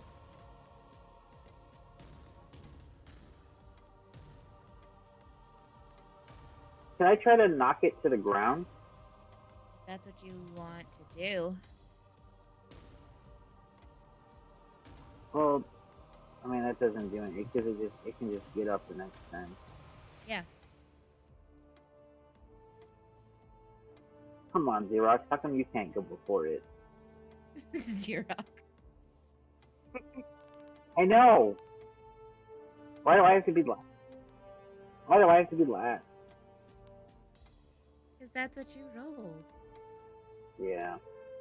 Because you wanted I have to stand inspiration. back God and damn it. watch.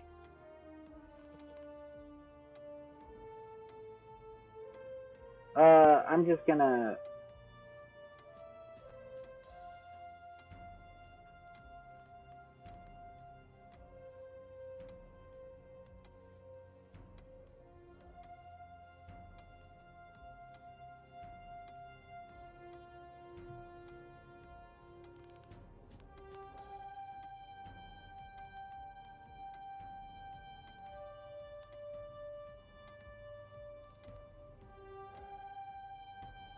I'm gonna use the arms to punch it.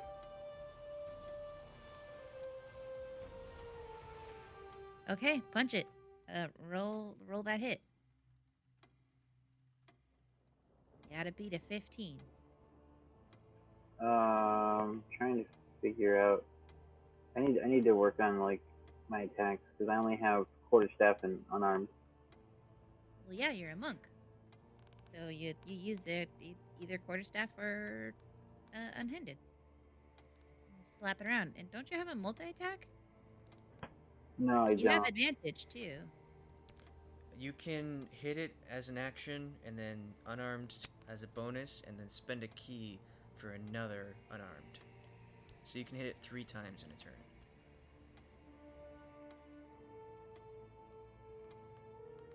You have advantage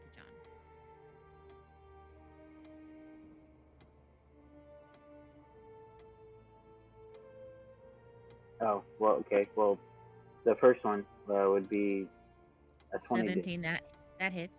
The 17, yeah, the 20, that hits. And then go ahead and roll damage. Well, so I was trying to roll my advantage. That would be the 13 plus 2 and the 17 plus 3. You hit it. That 17 plus 3 hits it. Yes. Roll damage. Okay, and then go ahead and make your next attack. If you want to spend a key point. Oh, bonus action without spending a key.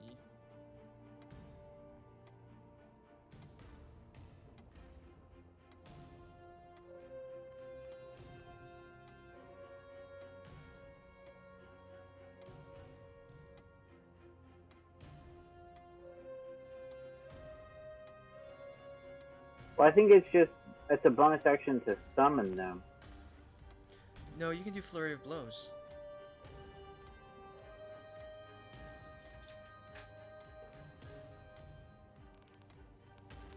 Yeah, okay. Yeah, I'll do that as well. Immediately after you take the attack action on your turn, you can spend 1 key point to make 2 unarmed strikes as a bonus action. Yeah. I thought someone was saying, like, I could use the arms as a bonus action. Like, they're... Never mind.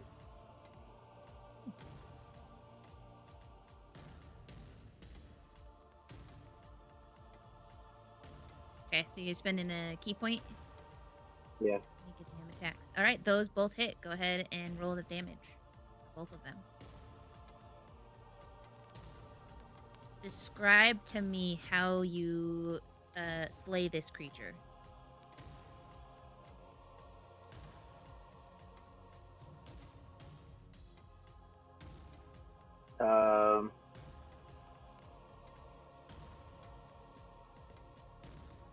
I would say the first one is like goes and punches its head and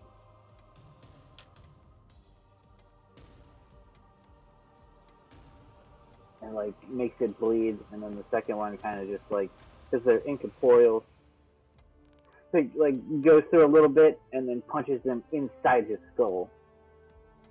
You just literally just slapping it around and embed your fist into its skull. And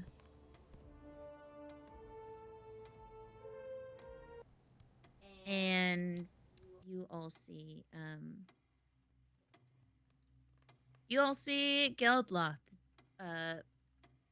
just repeatedly punch this creature, and the final fist goes through the skull, and the body falls limp to the ground, and you see it shiver and shake till it stops moving and lays restless. Are you not entertained? Geldloth. #nope. Shake, shatter, and roll. And that is the end of this fight. We can take a little break here. Let's take a quick 10-minute break, 15-minute break. What do you guys want? Either or. Yes. What do we want? Yes. Okay, let's take a 10-minute break, and we'll be back in 10 minutes. You can search all of And this at some stuff. point, maybe after the game, Althea, if you still have time, you'll walk through me what I need to do when it comes to spells and stuff. Yes. And obviously, I didn't get it. I was trying, but yeah, I didn't get it. And Alex is here, and Alex knows more on warlocks than I do. I just refuse to play warlocks, so I don't know anything about them. Okay, nope. Yeah. All right. Thanks.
beds, but not for him.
Oh, goody.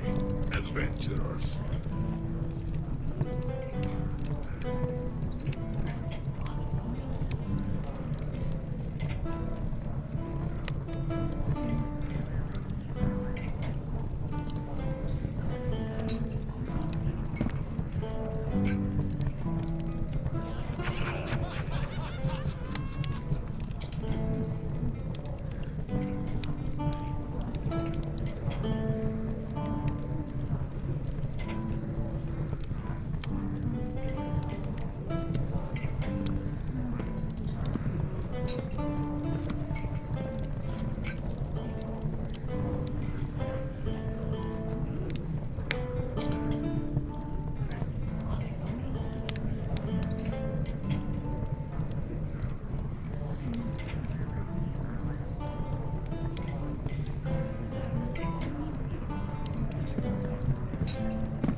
We got beds, but not for him.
We haven't got a menu, got stew and ale.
Leave your axe at the door.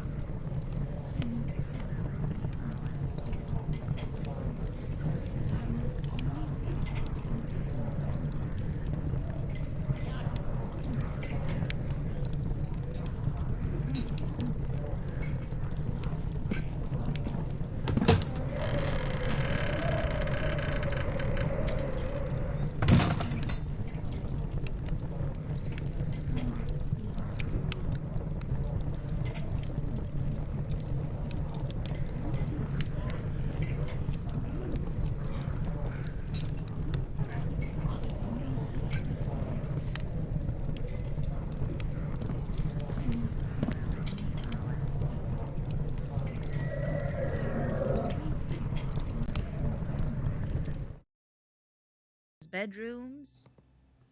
Oh, I can sleep? You could do whatever you want.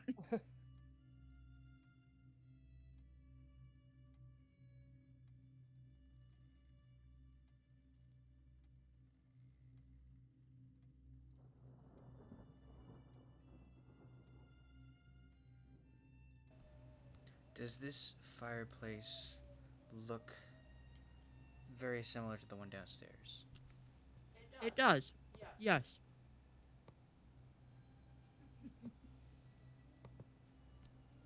I would like to look at it with my eyes and search.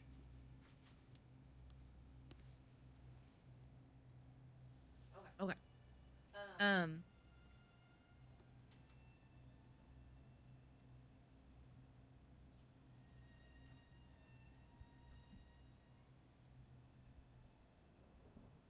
Oh, the music is out loud. Nope. Shadow and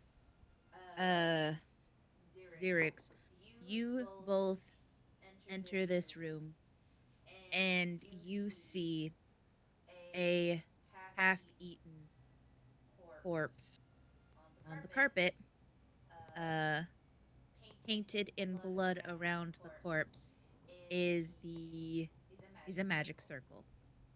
I would like Jeepers, another one of these. Shadow to roll a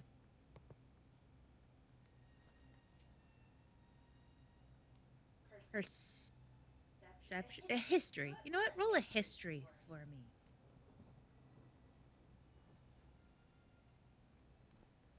Go ahead and give yourself advantage because you've.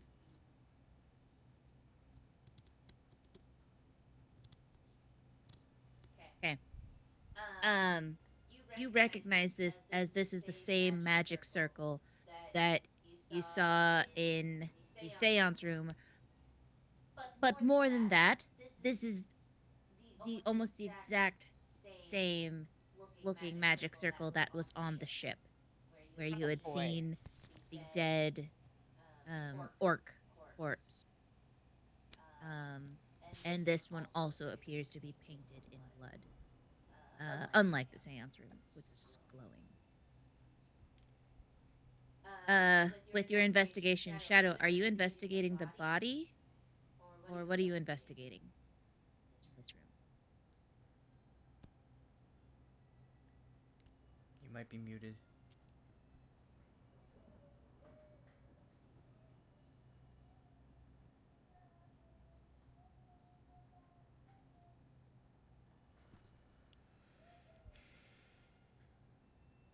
Yeah, I can't hear you, Cassie. You're talking. Again, I was talking with the mic muted. Oh, okay. Yeah, so I'd like to investigate whether, it's male, female, how long it's been dead, young, old, could this possibly be the older brother that was sick and maybe he was sacrificed? Like, just details like that, like young, old, male, female, things that Okay. could lead me to. You investigate this body, and you are prodding it with your knife, looking at it, and it appears to be female. The body is very thin, uh, and the skin feels like paper.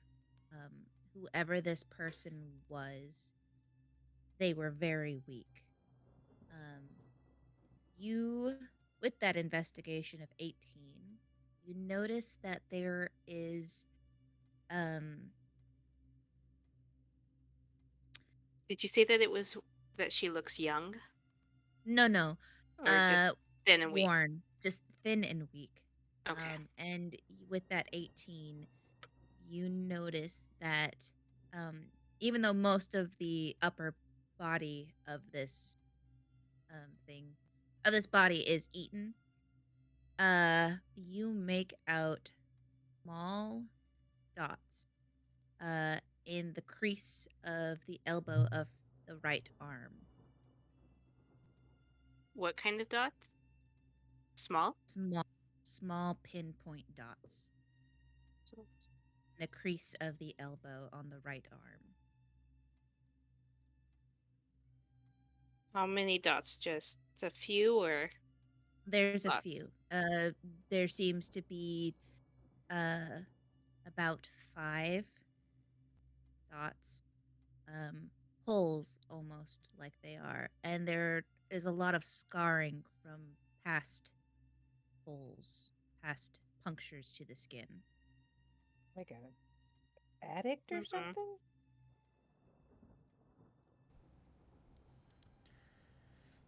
Do you share this information with the group? Yes. I will share my observations as I observe them. I don't know the medical fields of the people on this island, but maybe they were looking for a blood transfusion. It's very popular with my people. Possible.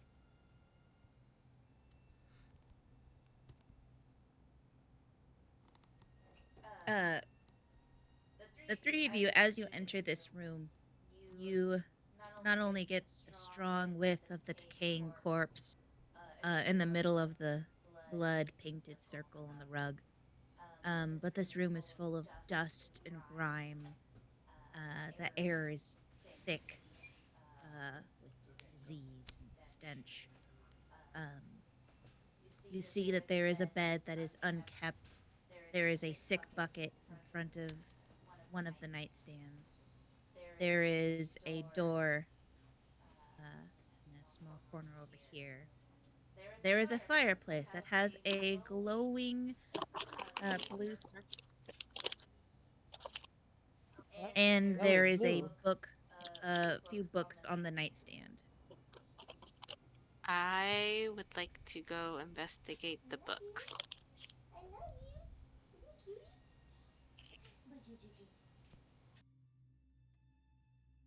Isn't cutie? I'm just gonna skirt around this dead body.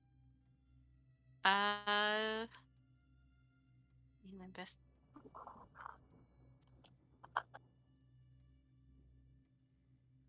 Would you like me to roll investigation to see what I find? Yeah, anyone who wants to investigate certain things, go ahead and roll an investigation. You don't have advantage. So That's just a 16 on that one. Yeah. Yeah. So you're searching for the books over here? We've done well at finding, books around the house, so I want to see if there's anything that could possibly be useful or interesting in these books. Okay.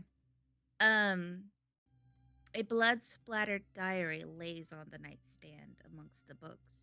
Most of the sections are unreadable in this book.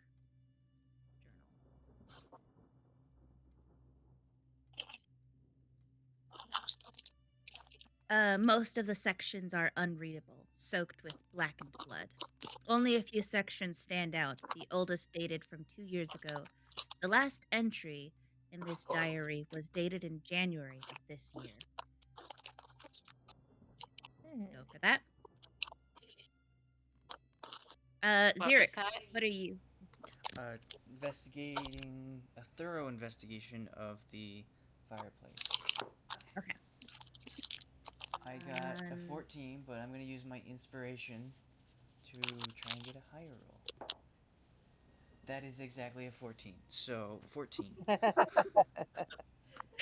All right. So Xerix, you see a glowing blue circle around this fireplace. And as you're looking at this fireplace, it looks almost exactly like the other fireplace downstairs in the game room. You find a candelabra on this fireplace, and it appears to the wax in the candle of this candelabra is crimped, like there are hand marks in it. Mm.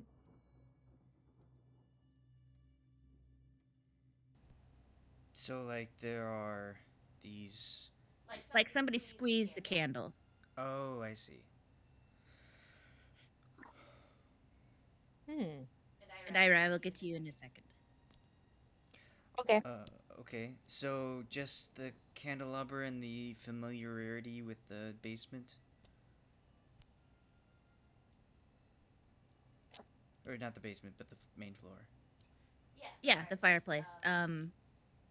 And you know what? I'm gonna give you, as you're investigating this, I'm gonna give you advantage with another investigation. So the candelabra is what you find is that there are handprints in this candelabra, like somebody was gripping the candle. Is there anything you want to do? Um, so another investigation roll is a 16 with advantage. Okay. With that 16 in that investigation, you think to yourself, that's weird. Why would somebody grab a candle like that?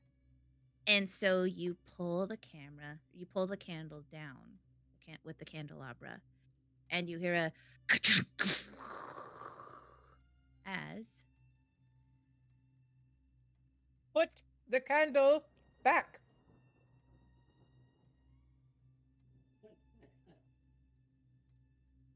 Nobody got it. Oh, I got it. there.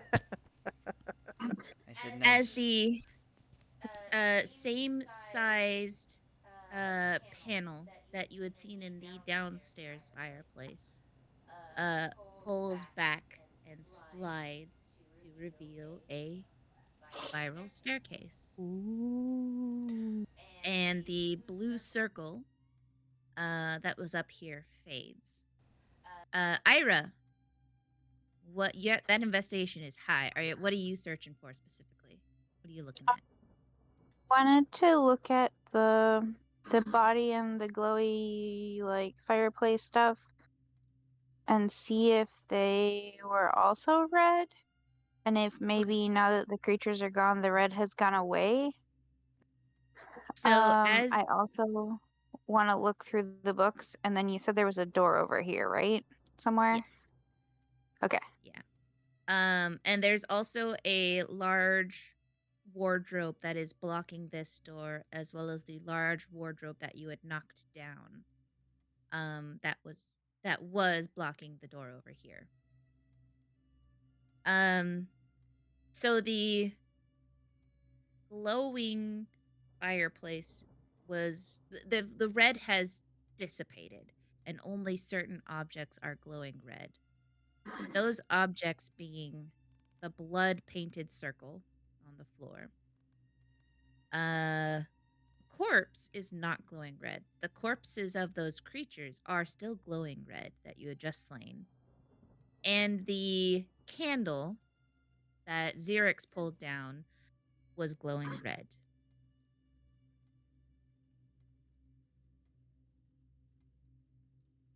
So those are the things that you see glowing red. The corpse Shadow had investigated earlier and described to the group that it appears to be female. Can't determine age, but they were very thin and weak. And there are several punctures, small needle-like punctures in the crease of the elbow on the right arm. Okay. And you are investigating the books, and you also see like the same book that Shadow had grabbed, the blood splattered diary. Go ahead and give that to you. Oh. you go. I guess Uh, I'll also. Oh, sorry. sorry. And the I rest of the books appear to be books on how to run a port. There's a bunch of books on like accounting. There's a book on like how to make safe bets, how to gamble, the rules of dice, which is like a common game that sailors like to play. Mhm. Usually play in gambling houses along the ports and at the docks. How to gamble with your life 101. Gambler's Travel Guide. The best places to gamble. And you investigate this door and it opens up to reveal a bathroom. Is there anything remarkable in the bathroom? The bathroom is full of awful, gross things. There is a sick bucket. Whoever was in this bathroom vomited all over the floor, or you hope it's Oh. vomit. The floor is caked in some sort of sick bodily fluid that has since been dry. All right. Guess I'll just close that. Leave that open for everybody to smell. Oh gosh, get that whiff. Ooh. Mm.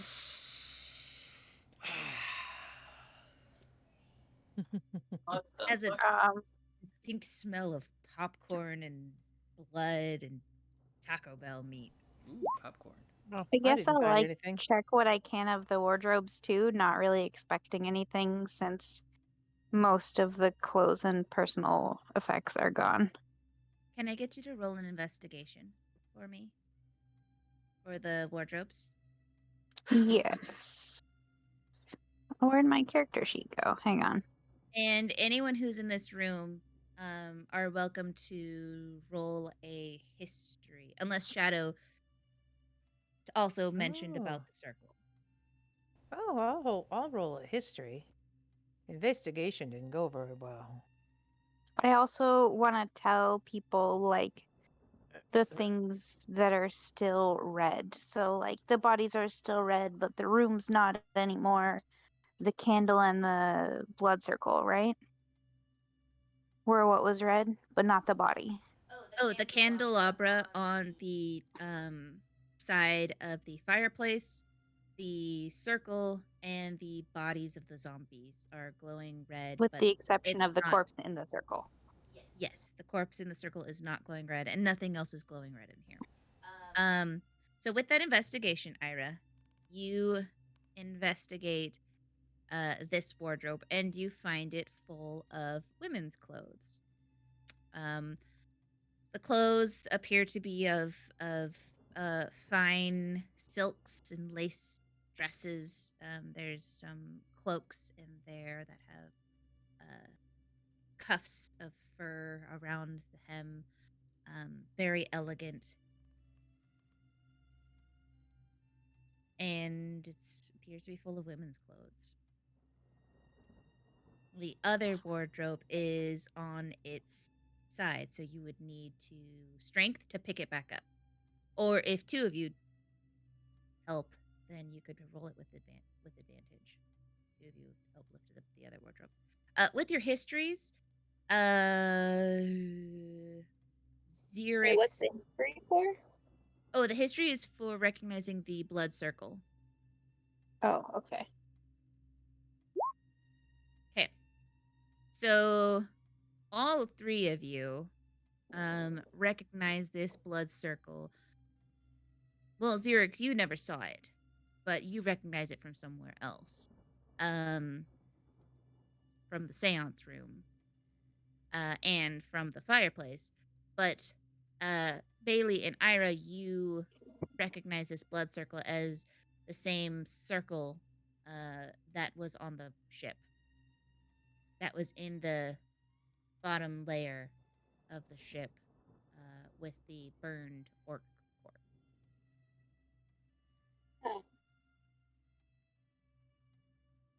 Definitely getting a clearer picture about what happened here. Xerix is as people are looking around the room and this thing opens up, he's just gonna just go in there and follow whatever staircase this is, not really regarding people behind him, what they're investigating. He wants to go up the stairs. Okay. Uh-oh. Go up the rabbit hole. Geldloth Hey. is going. I can't. What did the guy say? I was going to follow Xerix as soon as I saw that thing. Bailey's. So you're also going into the stairs? Yep, I'm going to go upstairs too. Okay. There you go. You guys are both in the stairs. Okay. The stairs, you go down the spiral and you find a opened door coming out of another stone fire pit, and it appears to be opened up into the game room. That wasn't very exciting. Geldloth, what are you up to? I'm gonna poke the body with my quarterstaff. Okay. Like pretty hard just to make sure it's dead, and then not believing it, I'm gonna take out my short sword and like try to slice its head off. Geldloth, as you poke this creature, and you pull your short sword out and start, you're really focused on this creature, right? Making sure it's dead. You find this on it.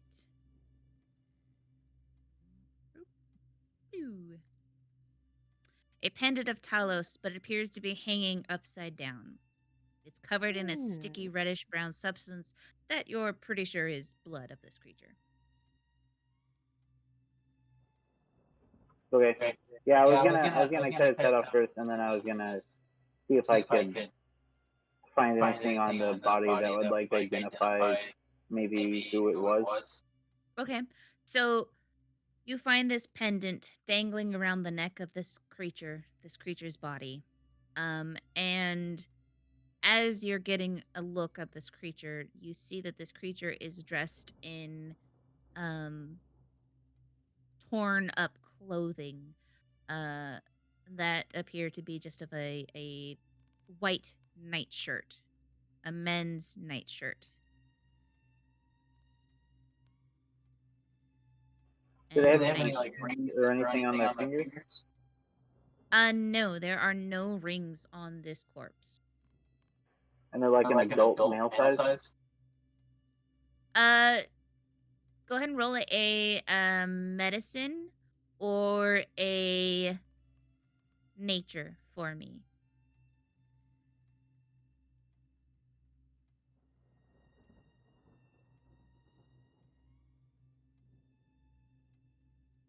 Yeah, so 7.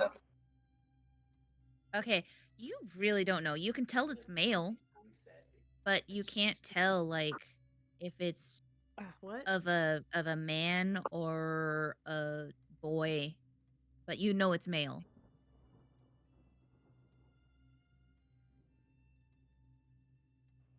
Okay. And was there anything? Oh, wow. Was there anything else on his body other than the pendant? Did I just knock over? Oh, shit. All good. Okay, so is there anything else on this corpse? Wow. No. You find that this corpse is dressed almost like the person was asleep. Like if it wasn't for just a hideous zombie creature covered in blood and battle wounds, it's black blood mixed with the red blood from a corpse that it was probably feasting on. You're not really seeing anything else on this body. All right. Well, everyone else seems to have gone inside, so I'll move up to the next one and look at that one too. Okay. Xerix would like to go back up the stairs, please. Okay. Xerix, did you well, Bei-leigh, you see as you leave this room, you see that the door is still open, and you look to your left and your right, and from each of the bookshelves on the side, you see 2 books sticking out of the shelves. Ooh, I'll go check them out. On these sides here? Nope. Over here? Oh. Nope. Over here. Oh, okay. 2 bookshelves Okay. on the opposite sides of the fireplace.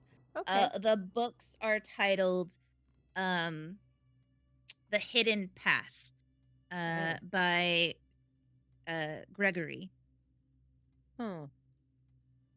A little on the nose, but Uh-huh.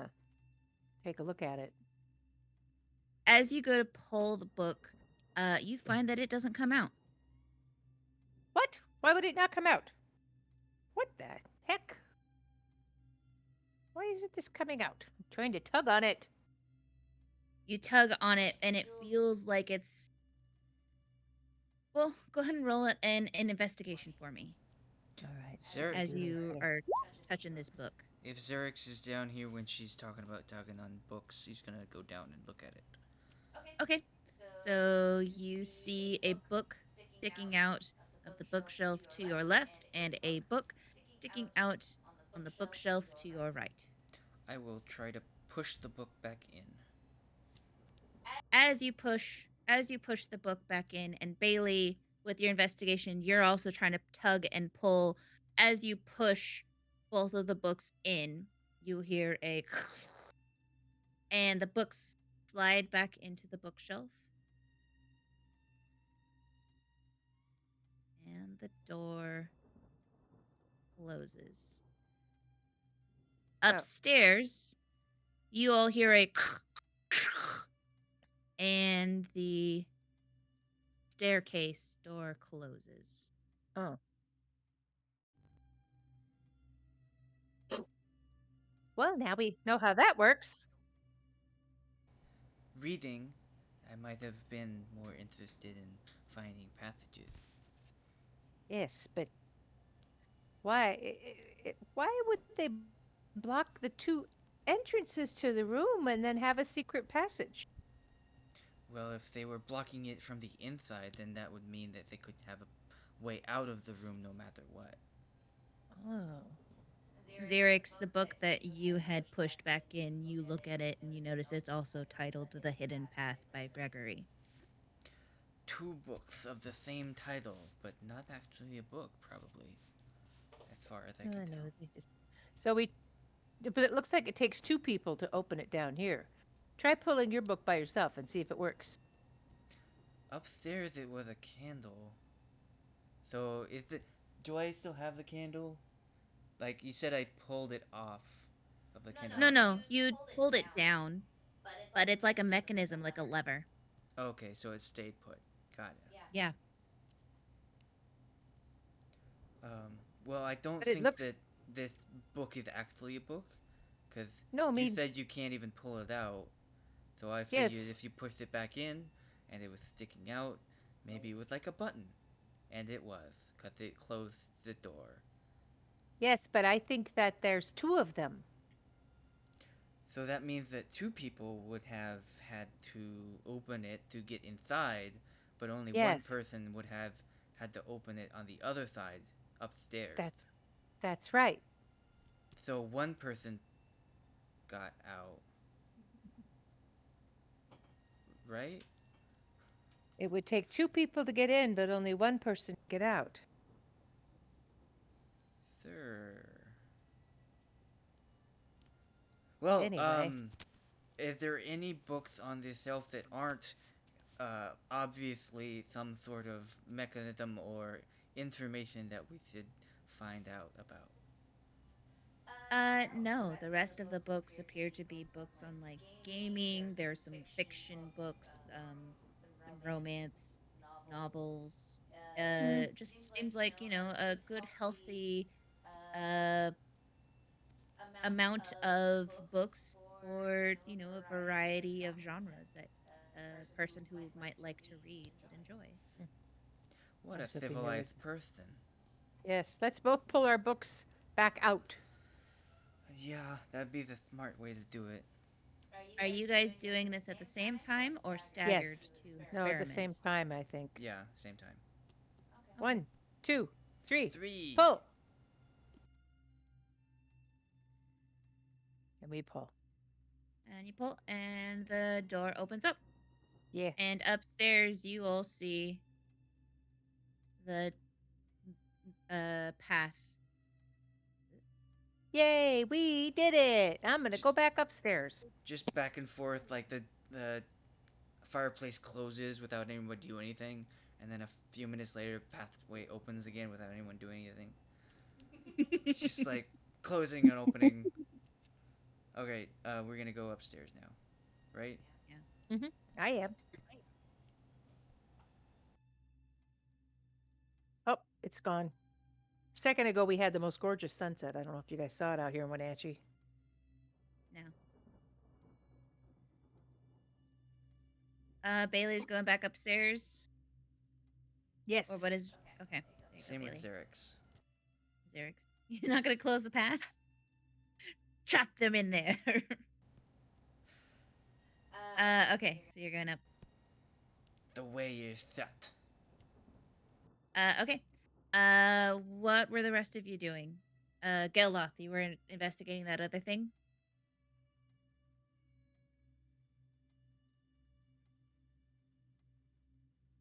I'm not Geldloth? sure he can hear you. 1 second. Oh, okay. Sorry. What are you doing? Well, yeah, I was investigating that body. Again, just I know that they said it was a woman, but I kind of just want to see like if there's any kind No, of no. like. No. Not this one. Not that. The one in the middle. This I wanted one to is a look at all the bodies as well. Okay. Oh, Go ahead and yeah, roll. yeah, all 3 of them. Go ahead for whoever wants to investigate this body. Geldloth, you guys can roll investigation or nature or medicine. I am looking at. I'm Um, looking at the ritual body, just to like, not a medicine, but check it out and see what has been done to it to affect it in this way. If the blood has been splattered on there and is like coming from the body or something like that. You can tell that the thing is covered in blood. Its blood is everywhere. Oh, there it goes. Sorry. It was Okay. being really So, laggy. 14 on investigation. okay. For that 14 Xerix, you find the same puncture wounds in the right arm. And you can tell that it is female. And that it was eaten. The upper torso and the face and the chest cavity are just ripped open. As those creatures were feasting on it.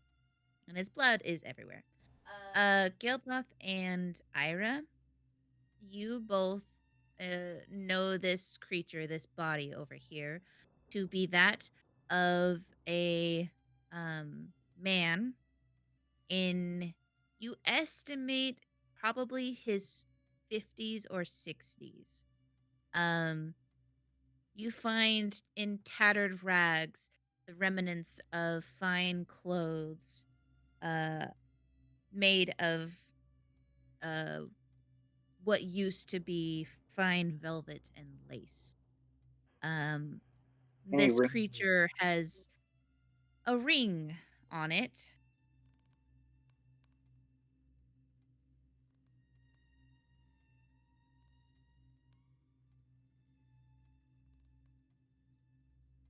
Still talking.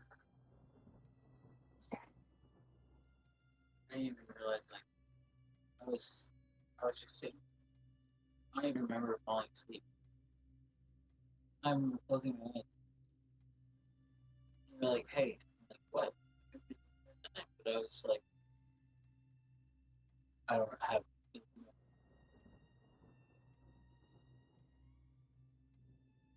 Hello? Hello? Hello. Was there anything All after we the heard ring? was you say, it has a ring, and it sounded like you were going to say more, and you didn't. Nope, that was it. It had a ring. Okay. Just one ring, no necklaces or anything else. No necklaces on this. But you find a ring. Is there any identification in his pockets? There is no identification in his pockets outside of the remnants of the noble clothes that he was wearing. The ring Is anyone taking the ring or looking Yeah, at I the would. ring? I would take it off Check- and look at it. Check its dental records. Yeah, I'm gonna get a. I'm gonna get an impression of its teeth.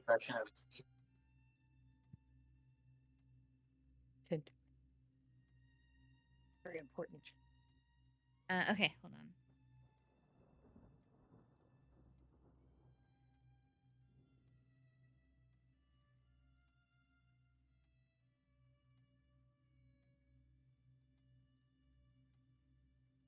Okay, so he takes the ring. I'm gonna continue out to look body. Should I roll again?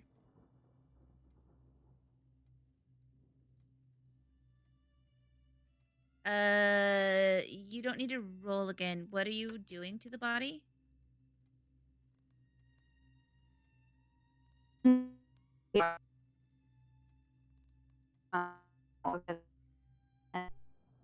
Well, you're really breaking out. Breaking up. Yeah.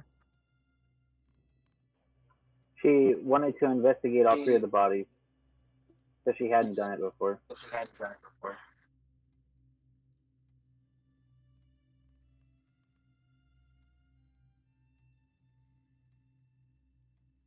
this to And I just wanted to you. look at the ring and see if it was like a family crest or some kind of like maybe if it was city or if it was just like just looked like a regular ring or stuff.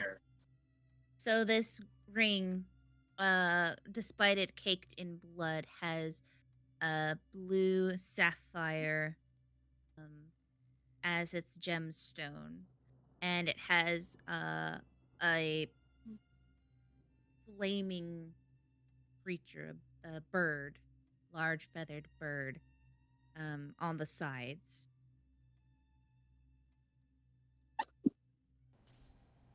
Do I recognize the bird? You don't recognize the bird. Fine. Is the blood on the floor fresh at all? Because we just interrupted their meal, and I can assume that the creature, or I mean the body on the floor might have already been dead, but I just want to know if the blood is still liquid or if it's like caked on. It's caked on. It's coagulated. It's not fresh. Wanted to look at the other two bodies as well. Okay, Ira, you see the same ring on this body. You check out this body and you see that it is appears to be that of a young male, very sickly formed compared to the other creature, the other corpse that you had seen, which seemed a little bigger and beefier. And this one is wearing a men's nightgown. And that is all you see on this body. Xerix, so what are you doing to this body? Because the blood is old. Can I take like a piece of cloth or something and like wipe it through the ring, trying to disrupt the circle or just get some blood on a piece of cloth? Ira, Geldloth has the ring right now. He's talking about the summoner's ring. Yes, no, I understand Xerix. I'm telling Ira because she said she wanted to take the ring on the body that you were looking at. Oh no. I think she was talking about from the boy. He had a pendant. So I have the necklace and the ring. Are you sharing those with Ira? I mean, like if she had asked, yeah. What? So Geldloth took the pendant You from the you corpse. literally just said that the other corpse had a ring also, had the same ring. No, that's the corpse that Geldloth is looking at. So this corpse right here, he had a ring, and Geldloth said he was taking the ring because I asked, "Is anyone Right, but taking the ring?" after that, I said I wanted to look at the other bodies, and I was standing there, and you were describing the boy, and you said he has the same ring. No, he doesn't have a ring. Okay. Only this corpse that Geldloth is standing next to had a ring. This one had a pendant, but you don't know that because Geldloth took it. I would say, like, when she came over to investigate the body that I'm currently at, I would have been taking the ring, and I'd say this, like, I would have said, like, something along the lines of, like, this came off the other one. Okay, so I'll go ahead and give that to you, Ayre, in your journal as well. Well, I mean, I would probably held it up unless she took it. Otherwise, I would hold on to both of them. Okay. He holds up the bloodied pendant of Talos with the symbol of Talos upside down. Xerix, the circle is caked in. You can't clean it. I mean, you're gonna have to like steam this rug and take it to a professional cleaners to try and destroy this circle. Okay, to me, this is like the most important thing in the entire house because this is like the evidence connecting the people. Even the uh, runes and the orb in the other room are just kind of like, oh yeah, it was fancy decoration, but this is straight up a dead body in a ring of blood with runes that have been marked in blood as well. So I'm really focusing on this creature right now, or this corpse. I'm not sure what other information I can get from it, but that is what There's Xerix really is not mentioning. much left to give. I mean, outside of it's pretty damaged. It's a female. The female appeared to have a very sickly form. And there's the pin marks. All right. All right. I guess I'm done. Did anyone do anything with the other wardrobe that was knocked down? I want to make sure that I got everyone's stuff. I The one in wanted front of to the door? investigate Yep. it, Knocked but I down. never rolled strength because I was going to ask someone to help me with it, and then we were talking about something else, so I never asked anybody. So, I guess I'll just kind of like ask the room in general, hey, help me stand this back up so we can take a look at it. Okay. In the meantime, I would have cut the head off of this body as well, and then would be like looking under the bed to see if there's anything under there. There is no one under the bed. There is a bunch of dust and like some missing socks. But I ultimately would have been like just looking around on the floor to see if there's anything that got knocked off of something, or if there were two what I think are like zombie-like creatures or some kind of like undead, then I would think that like they would be rather careless with things, and there probably is stuff that has fallen that they have.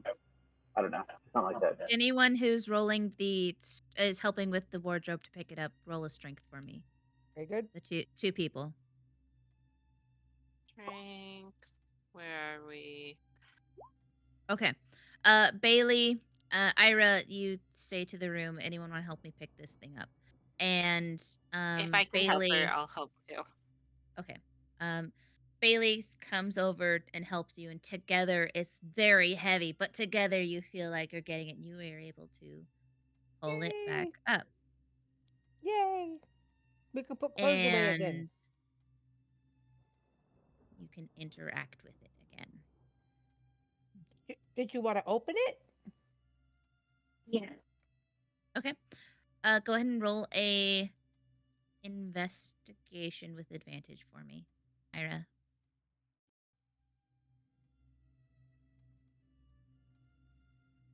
Okay. Oh, doesn't matter. That's fine. So you find that this wardrobe, there is a special mechanism. You tried to pull the doors open, but they seemed stuck. And you feel around the knobs, and you feel a tiny little trigger, and as you pull both the knobs, you move the trigger towards you, and you hear a click, and the doors swing open, and the wardrobe is full of men's noble clothes. And as you investigate the dresser, hidden in the dresser full of men's fine clothing, are several sheets of account records. They date back I take them. from 2 years ago to the most recent of 6 months ago. It appears the Lord started getting large insurance claims a year ago, back in July. So there's several of these. Yep, so I'm gonna take all those Okay. as well. In addition to the handful of insurance claims that I didn't grab all of them, That's but just fine. like a couple. Probably grabbed like the newest one, the most recent one. Newest and oldest, and Documentation. Yep. What are the rest Proof. of you? Was the corpse in the middle wearing fine clothes too? The woman? Was not. No. It is wearing rags. Very worn, weathered peasant's clothes.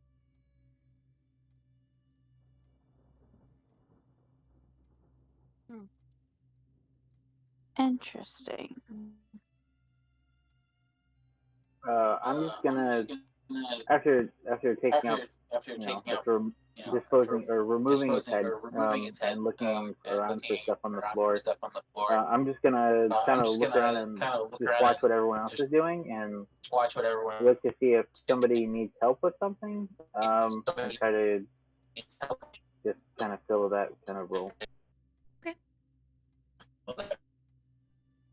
Now is your chance. I will say, if you want to stay in this. Go ahead.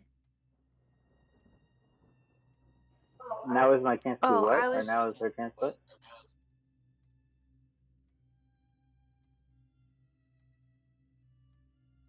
Yeah, Amanda, did you have, what were you saying? Well, you started to say something. You said now's our chance to. Yes, I was going to start saying, now is your chance to talk amongst yourself of what you have discovered. You're welcome to Okay. wander around the house more if you like. Yeah, I was gonna ask Xerix and Bei-leigh where the stairs led, like what they found. Oh, they go to the room with the pool table in it, with the billiards, and then there's 2 books, which make it go back to here. So one person could make it go to there, but it would take 2 people to come to here, because it takes 2 books to push. So we thought that was interesting. Yeah. I would like to look at the puncture wounds, I guess. Okay. Go ahead and roll a medicine for me. With advantage.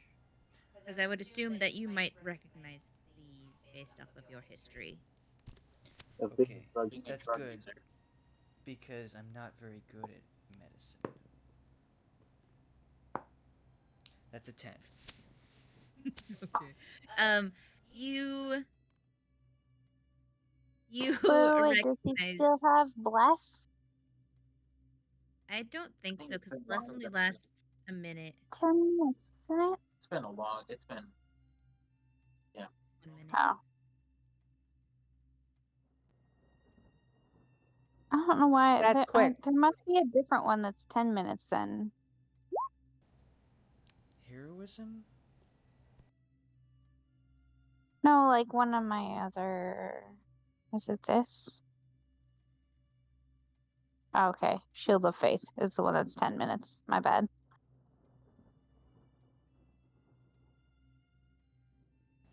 So Sorry, what does continue. this have?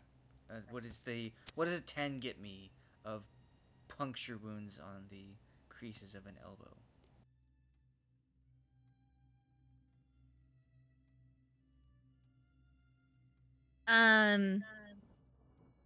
You you recognize them to be puncture wounds. Like that's maybe like a blood transfusion or drugs, or they just liked poking themselves in that spot. Real quick, I need to correct one of the clues. Okay. The blue crested ring is actually red. Okay. My My perception perception was was to to just just see see like like the the general general room, room, like if if I I could could like just just kind kind of of see see what what people people were were doing. doing. And And then then the the insight insight was I was I was was assuming assuming I I saw saw him him looking at looking the at the arm, arm, and the and the insight was insight to was to see if see he if he was was perplexed perplexed or or like like frustrated, frustrated, not not knowing knowing like like I don't I don't know, know, not not knowing knowing more more about about them. them. I don't know. What are the rest of you guys doing? What does he see? I'm really looking. Well, everybody else was looking at the lady. I'm looking at the runes on the floor around her. If I recognize it, I think you'd already told us though that it looked just like the one we saw on the ship. Yeah. Does it look like anything I saw in one of the books that we have? Different people? No, I mean you recognize it as like it was in the seance room. Yeah. And it was on the boat. Okay. It's a long shot, but I'm gonna take out my holy water and like pour a couple drops on the ritual circle. I don't know what's gonna happen, if anything.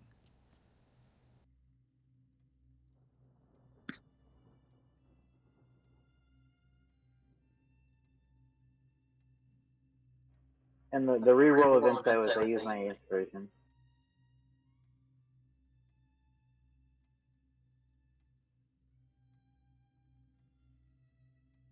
So what are you all doing?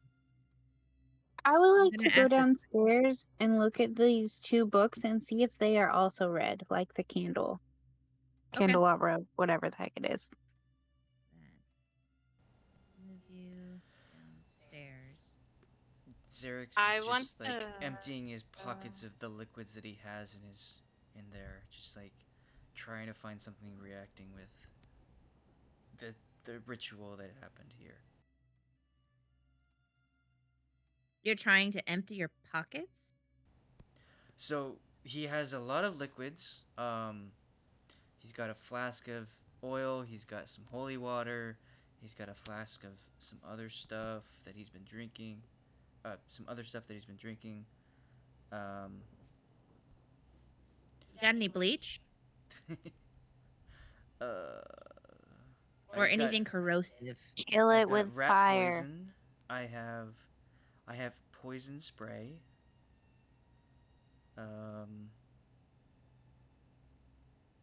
I have holy water if that's corrosive enough. I don't know what holy water's made out Water. Priest. of. Water and Priest. Jesus sneezes.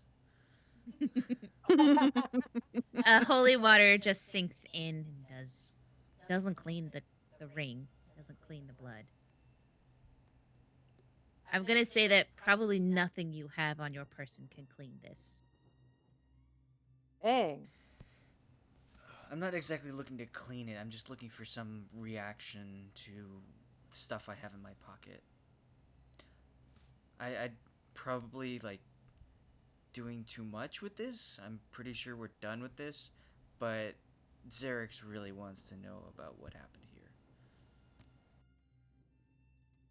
Ayre, what are you up to? I was looking through. I wanted to see if the books were red like the candelabra. The books have tinges of red to them. And you notice, go ahead and roll a insight for me. Insight. With advantage, because you're looking for something very specific that you believe you have. Well, that 19 gets it. As you look through your glass, you see that yes, these are tinged red, but you notice that the red are almost like fingerprints at this point. That something was leaving behind this red magical interference.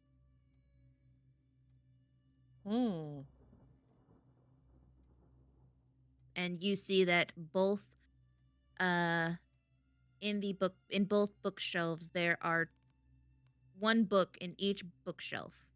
There's a book to the right of the fireplace that has the red markings, and it is titled The Hidden Path by Gregory. And you go and check out the other bookshelf, and you see the same red tinged marks on that book, and you see that that book is also named The Hidden Path by Gregory. I want to try and interact with the books and see if I can get it to open by myself. Okay. So both the books are sticking out. The path is open. You push the books back in, and the path closes up.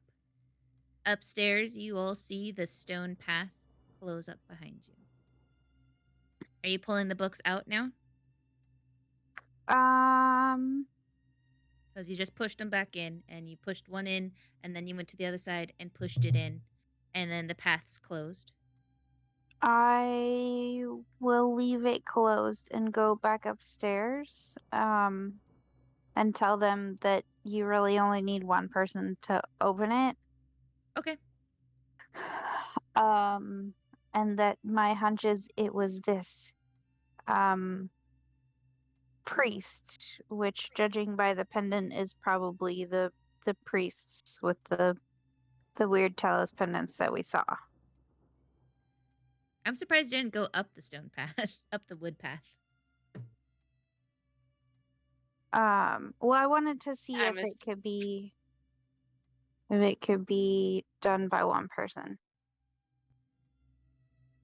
And so I will tell everyone my theory. That the priest that was going to quote unquote save his son was like, oh yeah, you have to, what did it say in the diary? Hang on.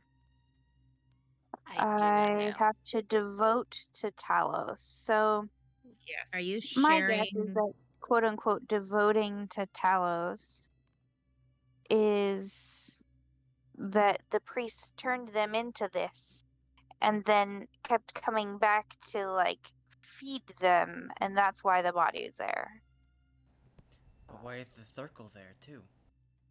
I think Taylor, not Geldloth. I think that it's actually the one that's in the hallway on the stairs is his son. Yes. And then the other one is the father, and then yes, the third one is like a sacrifice to try to cure the son. And instead of turn the son into a zombie or something. I'm going to assume, Amanda, that Ayre is sharing the papers that she's found with everyone. And yes. you're also showing everyone the bloodied pendant. The journal, yeah. Diary, whatever you want to call it. Are you also showing them the ring, the red crested ring? I know it looks blue, but it's supposed to be red. I don't have the ring, but I will tell them about the ring and about the pendant that Geldloth showed me that was supposedly on the sun, or who I take to be the sun. Because basically, Ayre's like, this has to be the father and the son. The mom and the daughter left.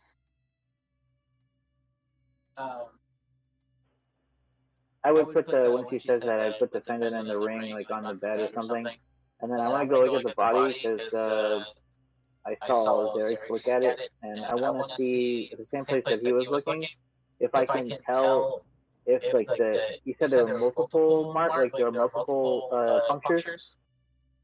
Yep.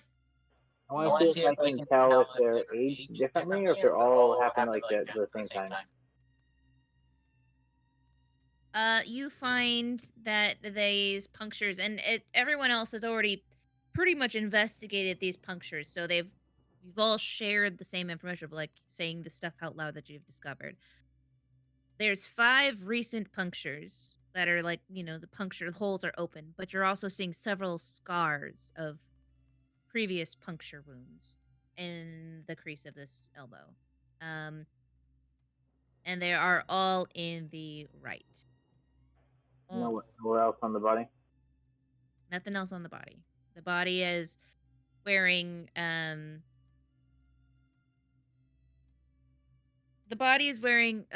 freaking worn peasant's clothes. So it's not like wearing fine clothes or anything.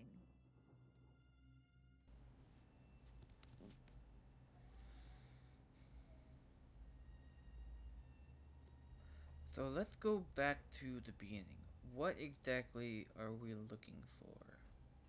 How can we piece everything together?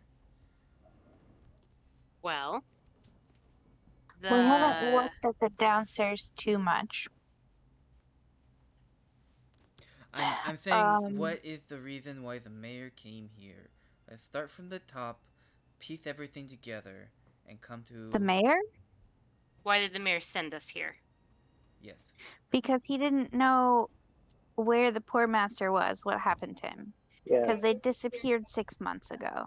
Well, And we could take this severed head to him, and he's probably the only person that could tell us if it's the poor master or not. I feel like the ring would tell him that. Well, I mean, we could, just in case. You can't be too careful if you start to. So I don't think he would take kindly to us bringing him the portmaster's severed head. I don't think you've ever tried not doing it, so. I would like to. The family here was 4 people. A father, a mother, a son, and a daughter. We have found 2 male individuals. We can assume the older one is the father, the younger one is the boy. The woman here probably isn't the mother, because she is in peasant clothing. So we can safely say that the portmaster has died in his home, thanks to us. So we've solved that problem. Now the problem of what the frickin' frack is this cult doing in town? That is like what I've been like looking for this entire time, but I can't find anything that ties it to anything but Talos. We've already seen Talos, and I wanted to go to the temple and look in there, but we have to go here first. And so I'm just asking, have we solved our problem of finding the portmaster?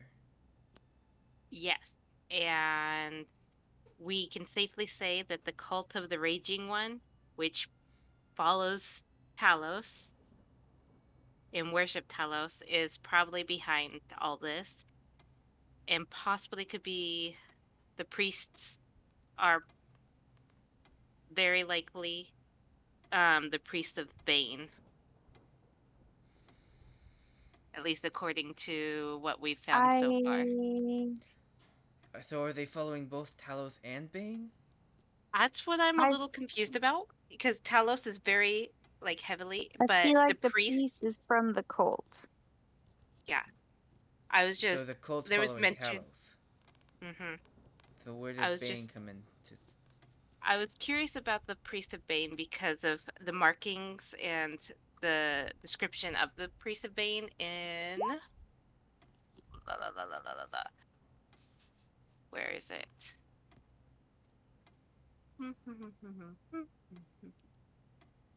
Not that one. So you should all have access to all of the clues. There is one. Yes, I have to.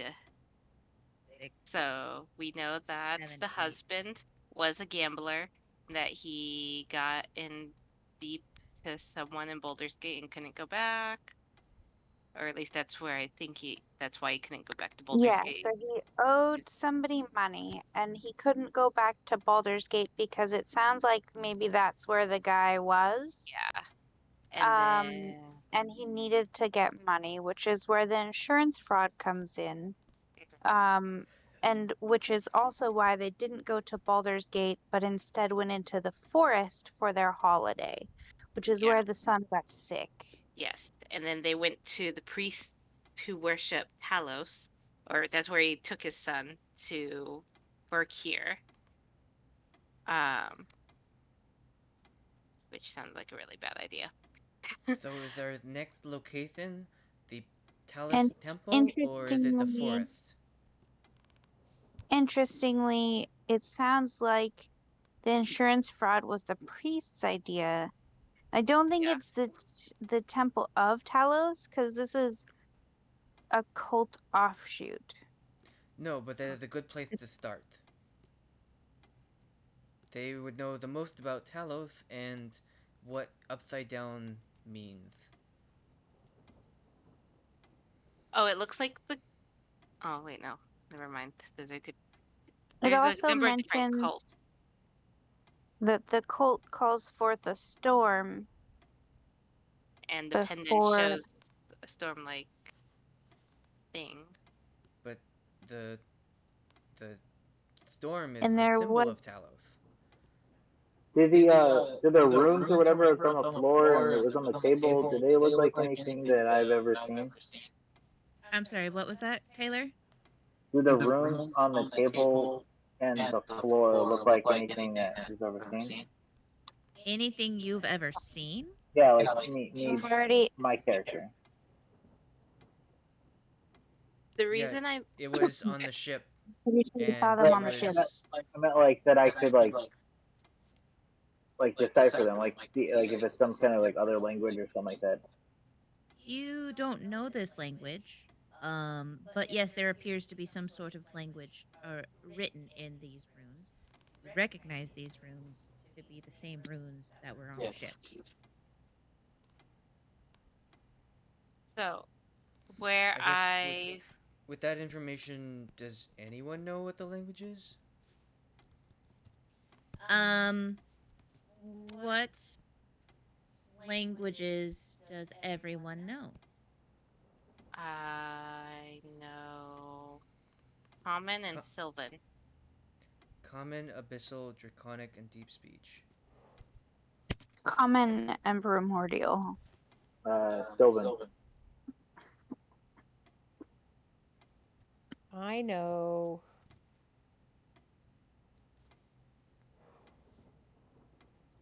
Common and Elvish and Celestial.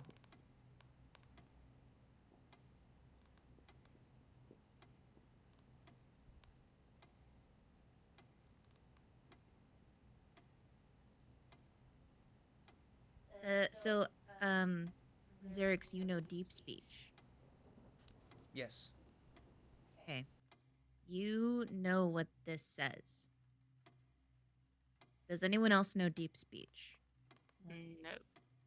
Okay. So only Xerix is the one that recognizes the language on this circle. Is it kind of like just words? Is it gibberish? Like, is it a sentence that doesn't make sense? Holiday party Friday the 14th. Reservation for one. It appears to be an incantation. It's general spell summoning words, but essentially what it's saying is, in deep speech, you read that a sacrifice must be made, a life for a life. So the devourer claims. So the devourer says, so shall it be. And it's kind of repeated in that along with some other just spell incantations. So I will say to people, um, though I was just like my mind was in a different place, but I thought it was just like symbols of runes, but it is in a language that I understand. Uh, it's the person who is requiring of this person is called the Devourer, and I guess they are looking to take a life for a life. So maybe someone uh, needed life to return to someone, such as the harbor master and his son, and maybe that try to sacrifice this person so that they may live again. One question I have is, where are the women? Another question The I have is that okay. in one of these books we have is it says drive the sword deep into the heart of the devourer. So maybe it's not a life for life to bring life to who is present, but bringing life back to the devourer. Well, Well, but the also sacrifice is for a life for life. So if you're plunging this weapon into the devourer's heart, I don't think that's a sacrifice for the devourer. If this is, these are very different things. The thing you're talking Okay. about and the thing on the floor here, I'm guessing that's how you defeat the devourer, and this is how Okay. you feed or please the said devourer. okay. So I'm not sure if you shared all of my things that I found with everyone. Everyone Um, should have but access to them. Alex, in I believe the child's diary and the the guy's journal, maybe. Um, it says that the mom and the daughter took the last ship. Oh yeah, in the guy's journal. Laura has taken Clara on the last ship to the mainland with the mayor's chancellor. So the mom and the daughter are supposedly on the mainland somewhere. Wait, Okay, and then so cancel came back. Also, the chancellor is the one that went down with our ship. One other thing, the book that um I don't really know how to put it since like in character, but the book that you thought was useless points out um, that the folk believe in peace, freedom, and hard work, and these concepts do not marry well with another being controlling their existence in return for sacrifice. So maybe that's what that is. Like they had to devote to Talos under the cult's idea of devotion being controlled by him and turning into whatever this thing is Mm. in exchange for restoring the son's life. My second religion role was if I had ever heard of or know anything about the Devourer. Have you been to this island before?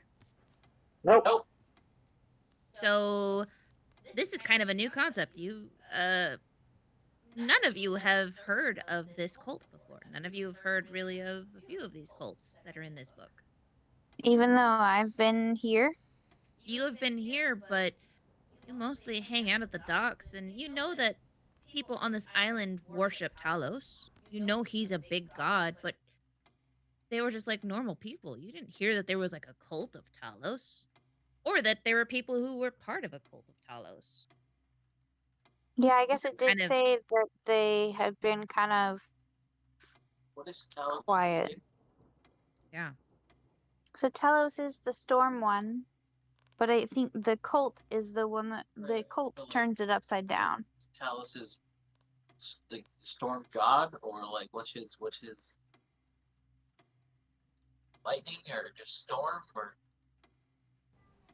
I think it's just all storms, not just lightning, but winds and waves and clouds and lightning, thunder.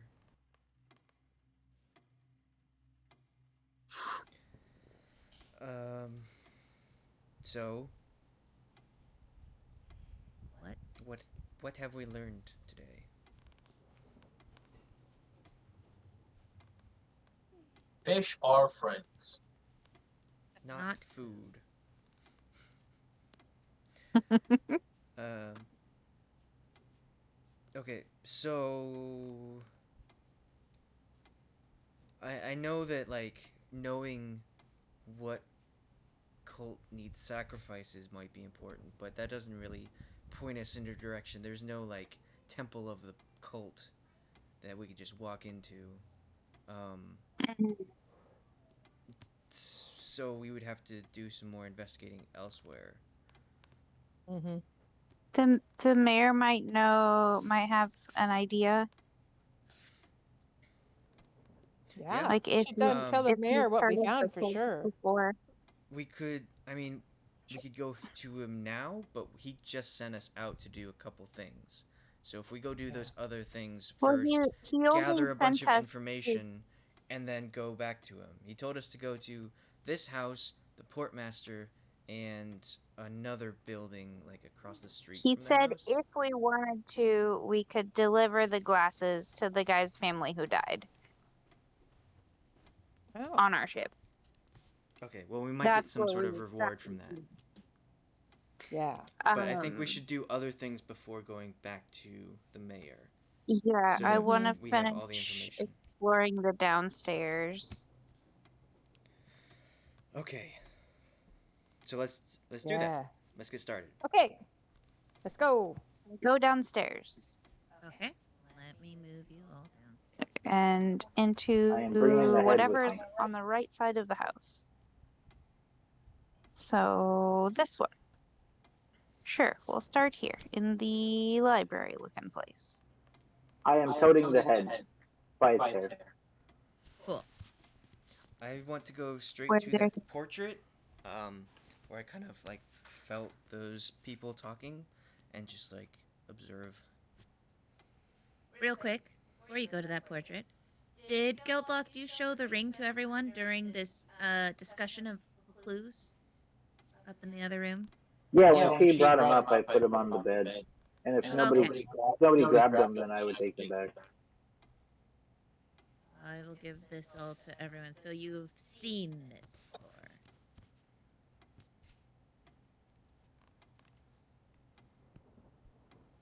Okay.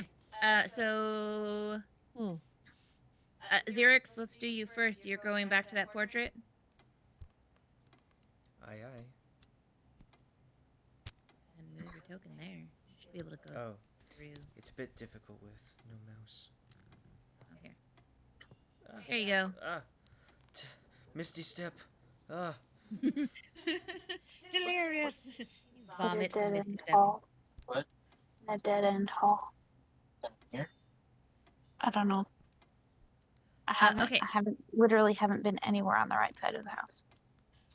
So, Ayre and Shadow, you both enter the library, and the smell of paper wafts in your nose.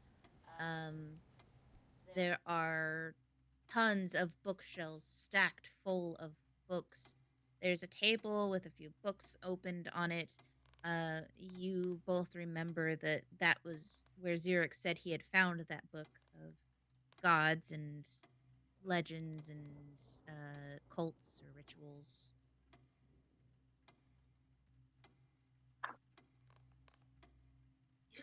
Through the library. And you find that the rest of the books in the shelves are just a ton of information in the sense of whatever you would need to look for, it's in here. There's fictional books, there's nonfiction, there's more books on accounting, there's more I books have an on. encyclopedia set. Yeah, it's a Google. I'm gonna investigate the desk. Okay. You find on the desk that there's a few books opened on it, and there is the traced outline in dust the lack of dust, from a book that used to be on this table.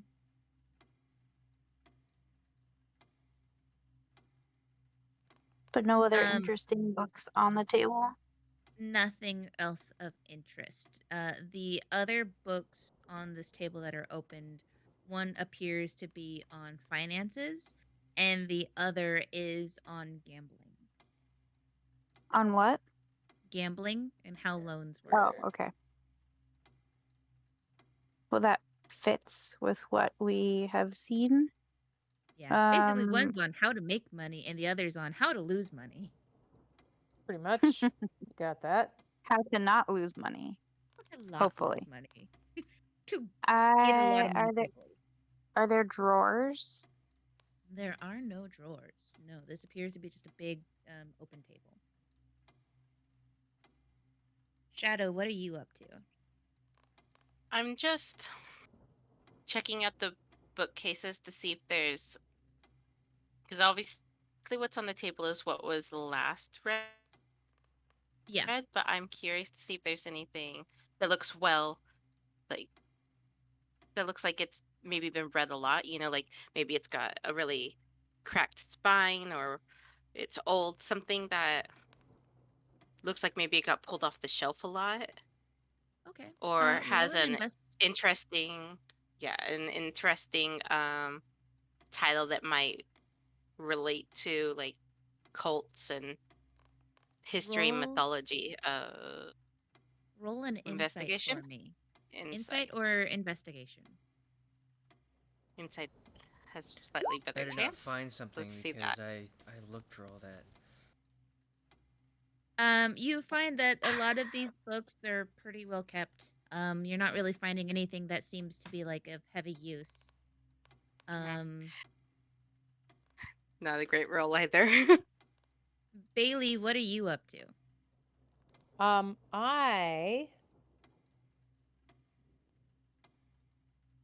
Well, I never got to see the downstairs. I remember the pool room, but I never got to go this way. I went straight up the stairs when I came in. So I'm going to go in the library and just... Is this the library I'm at now? Over here on the right? That is the library. Yep. I'm just going to investigate around in there. Okay. I'm sure other people already have, but, Library's been pretty well investigated by everyone. Yeah, I bet it has. I'm not a very practical person. Xerix, Ayre, and Geldloth. You all come down this long corridor full of boarded up glass windows. If there weren't boards covering these windows, I'm sure this would have looked really nice. And you all see at the end of this is a large portrait of a very regal, noble-looking man, a very finely dressed woman, a teenaged boy, and a little girl. They're all dressed very nicely. And I would like all three of you, if you are looking at this photo, this picture, this painted portrait, to roll a perception for me with advantage. Are there no doors? There's no doors here. No, it's all windows. Okay. Actually, you know what? Screw that perception, because you guys already see it. It's fine. You guys recognize and you see that the man in the portrait has his hand on the woman's shoulder. And you see the same red ring that you found on the one of the creatures upstairs. I'm gonna hold the head up to the portrait and see if they match. I mean, they not really. The creatures' heads were both like all of the hair had fallen out and they were sunken in and gray skin. I'm sorry, what was that? So you're saying it's inconclusive. Yeah. Alright, I mean, outside of the ring. Well, just the guess the mayor mayor needs to see the head then.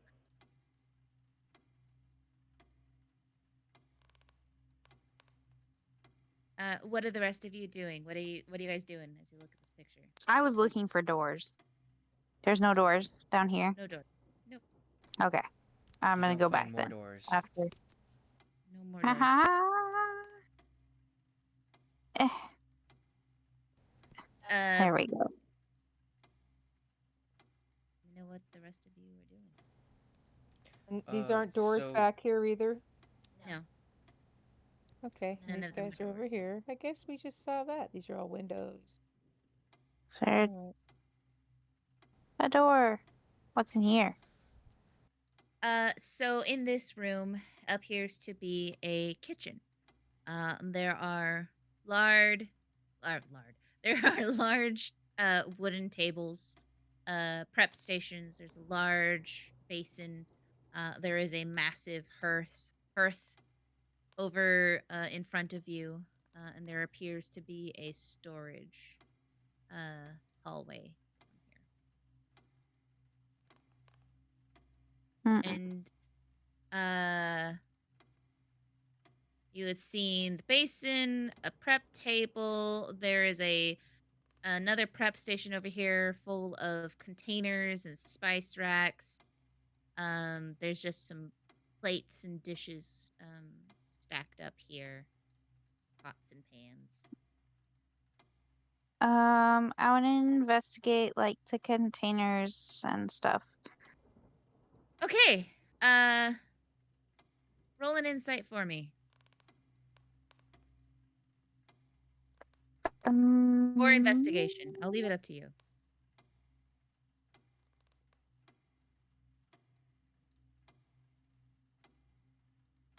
Nope. You're looking at these containers and nothing really piques your interest in these containers. But if you want to start opening them up, you're welcome to. Yep. Okay. You are spending a good amount of time opening them up Hopefully none of them are smelly. until you find in one of the containers, it is a decent sized container. You know, possibly might have held one of the more boring spices in it, but there is no spice in it. Instead, you find this in there. A wooden pendant of Talos, commonly worn by priests and followers of the god of storms. And you A also wooden find... one? Yes. The other one was what? Metal? Wood. The one on the boy? Yeah, the one on the boy is also made out of wood. If you look, they're the exact same, Ayre. Except the other one is reversed.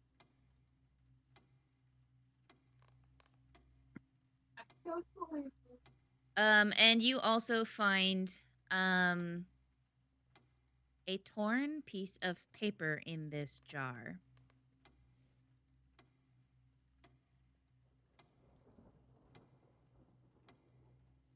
Yep. Random jars are exactly where I would expect people to hide papers.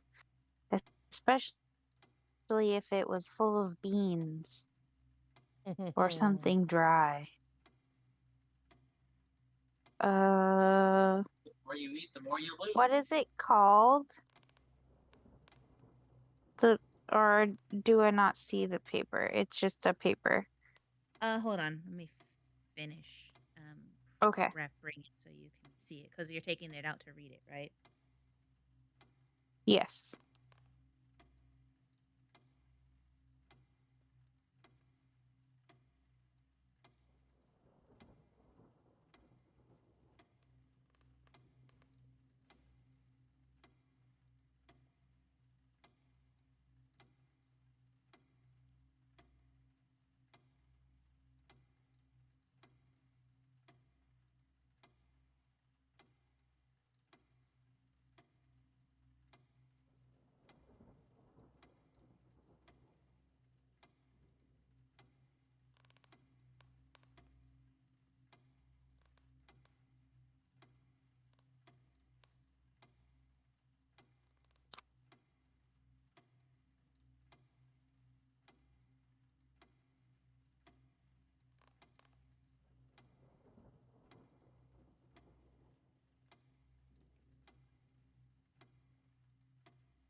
There you go.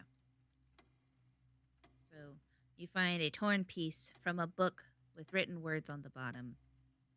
The printed text on this piece of paper, this page, as it were, says gatherings of Storm worshippers have been seen in the wilderness of the Isles.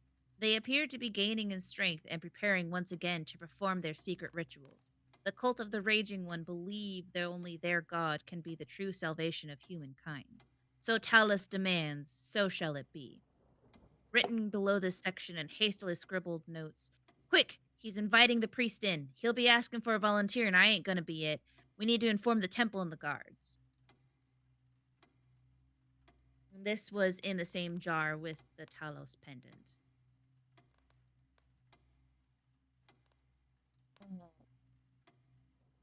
Hmm. Xerix, Alright, I will take it with me. Okay. Xerix, Geldloth, what are you guys up to? I don't know. He's just looking at this picture. Yeah, so, like, other than the game room with the fireplace, this was, like, the most interesting part of the main floor for Xerix. So, he wants to just, like, really observe the painting and, like, feel around, because now that he knows there's actual secret passages, he wants to, like, check this painting if there's more, like, behind it, or like, is there a key on top or something? So you're trying to remove the painting? Yes. Okay. Go ahead and roll a strength for me. And that's very good at that. That is a 6. I'll assist. Oh, you'll assist? Okay. Go ahead and roll another strength. Roll a strength, Geldloth, as you try and assist Xerix pulling this Just painting five down. strength. Yeah, just a strength. You... Or athletics. Woo, got the strong people really working down here. Both of you combined are just really like, you even got your feet up there and you can just not, you're just not able to get this painting down. They know their quality paintings. Really sturdy. I'd like to try to stealth behind it. Stealth behind the painting. Yeah, a flanking maneuver. um, with the only thing that kept his interest failed to do anything, Xerix is just gonna go outside and, like, look around the outside, because that's, like, pretty much the only place we haven't looked. Even if it's not important, he's gonna go do that. I would like to see, like, is the painting really heavy, or is it just like very secured to the wall? It's very secure to the wall. I mean, it's a big painting. It's very large. So you wager that it would probably take 2 people to carry it. You might have a hard time carrying it yourself. Just an individual to carry it. But it's also just very well secured to the wall.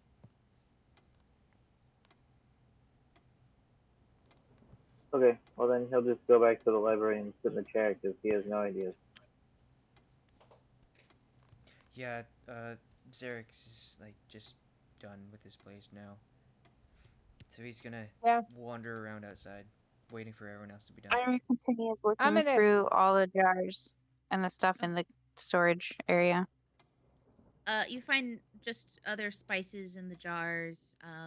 The rest of the kitchen is full of spoiled goods. There's some rotten potatoes and some rancid bread, moldy bread, and just food, dried food gone bad. Like mealy flour and thing of salt and sugar and expired kitchen stuff. If me, Xerix, You guys see Xerix outside. Just waving. Hello. Hello, it's me. Hello. Is it me you're looking for? Yeah, Bei-leigh looked for. There was no couch anywhere. I was going to take a nap.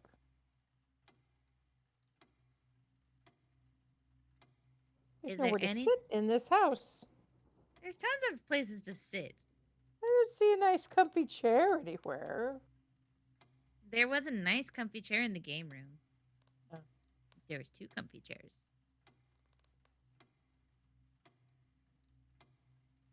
I'm going to wander outside too. Okay. Is there anything else you guys would like to do in this house? I would like to take one last close look at the dining room. Okay. Aside from the dusty set table.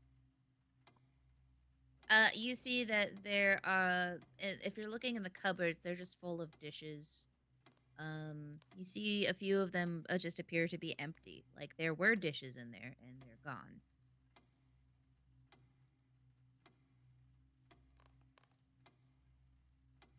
Was there anything weird about this fireplace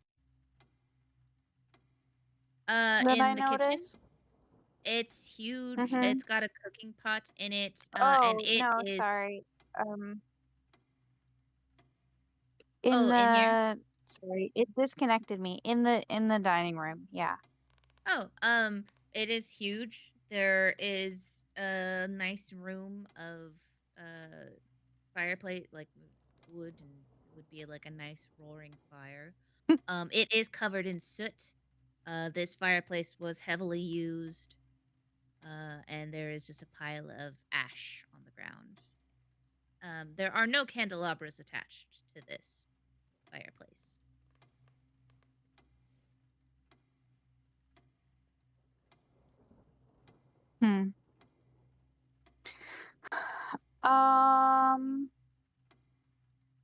Wait, what's this? Or is that just part of the stairs? That is Oh, a bathroom. Oh, We went in. Yeah, that is a bathroom. no thanks. Believe it or not. It is not covered with sick stuff. It is just a dusty Hmm. bathroom. But if anyone needed to go to the bathroom, that's the bathroom to use.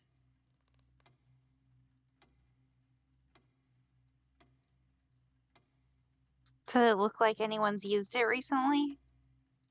No, it is got dust, a thick layer of dust on the toilet seat. Floor. I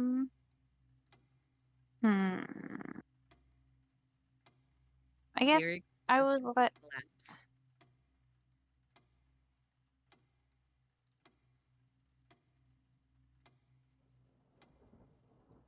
I would like to take one last look at the other room upstairs that I never really looked around in. Okay. I don't think. So I've moved you The one that upstairs. we thought was the master bedroom, but apparently wasn't. This one up here. Okay. So you enter this bedroom, and you see the bed, you see the single nightstand, see a nice little seating bench over here, fireplace. There were 2 chests here that, if I remember right, Shadow had looked in and they were empty. And there was the bathroom. Can I see out the windows? These ones aren't boarded up. Yes, you can see out the windows. None of the windows upstairs were boarded up. Interesting. So they don't care about moving around upstairs. Just downstairs. Is there storage in this seat? There is no storage in the seat. All right. I'll just look at the nightstand then. Okay. In the nightstand, there was nothing in it, if I remember right. Let me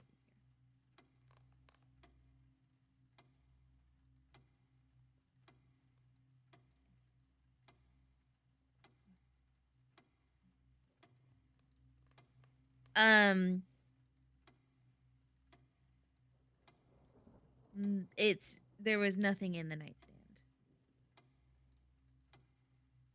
Okay. I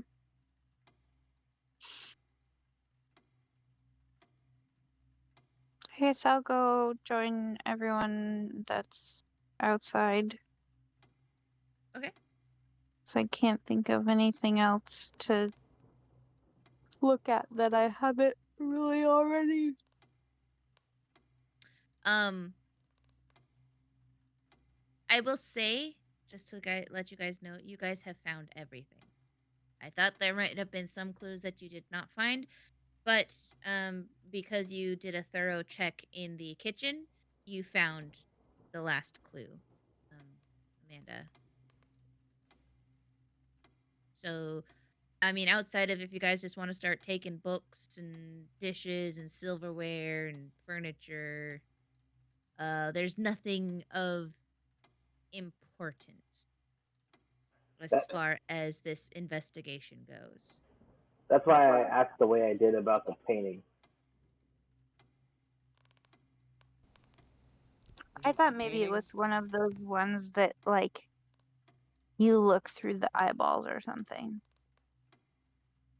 The only thing with the painting is that on the back it confirms that if you were able to remove the painting, it would have taken 2 people, but granted, one person rolled a freaking 5, and the One other was a person was 5, the other was a 6.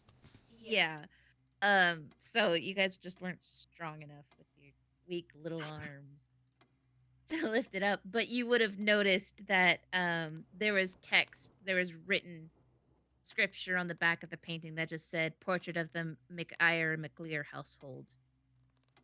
And it was dated from 2 years ago was when the painting was commissioned.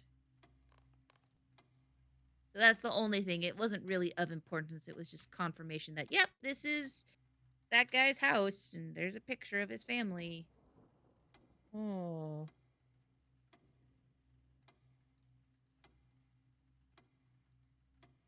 So I also will show everyone the note that I found in the kitchen. That just kind of confirms what we were thinking with the cult. And kind of tells us we probably want to talk to the temple as well. I think so. okay, so let me put this in everyone's journal.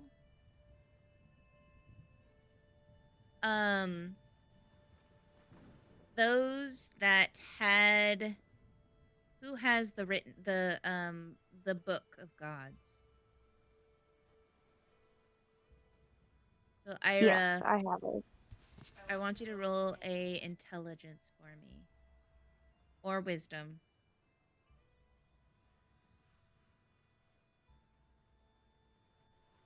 Let's do intelligence. Yes. Okay, Oh, I already clicked on wisdom. that's fine. That's fine. We'll go with It's it. just really laggy. Since you found that ripped page that was in the jar, as you are headed back out, you leave the house and you're headed back up to in the streets of Caer Caladir. Um, it suddenly dawns on you, and you pull out the God's book, and you pull out the torn page, and you go to the section in the book, and you find that this is the ripped piece missing from the book. Dun dun dun! I thought it might be. Oh When you said it boy. was a torn page. The last page and a blood spattered. Oh, a torn page. There it is.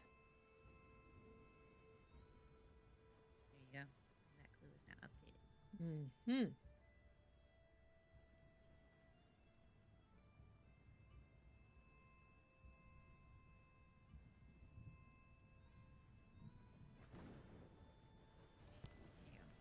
Okay. And with that, we will end it here. We will finish up next week where you guys go into the temple, or you go into the store, you're going back to the mayor. Like, where you guys headed? We don't know yet. Well, the biggest points are the port or the temple section. So,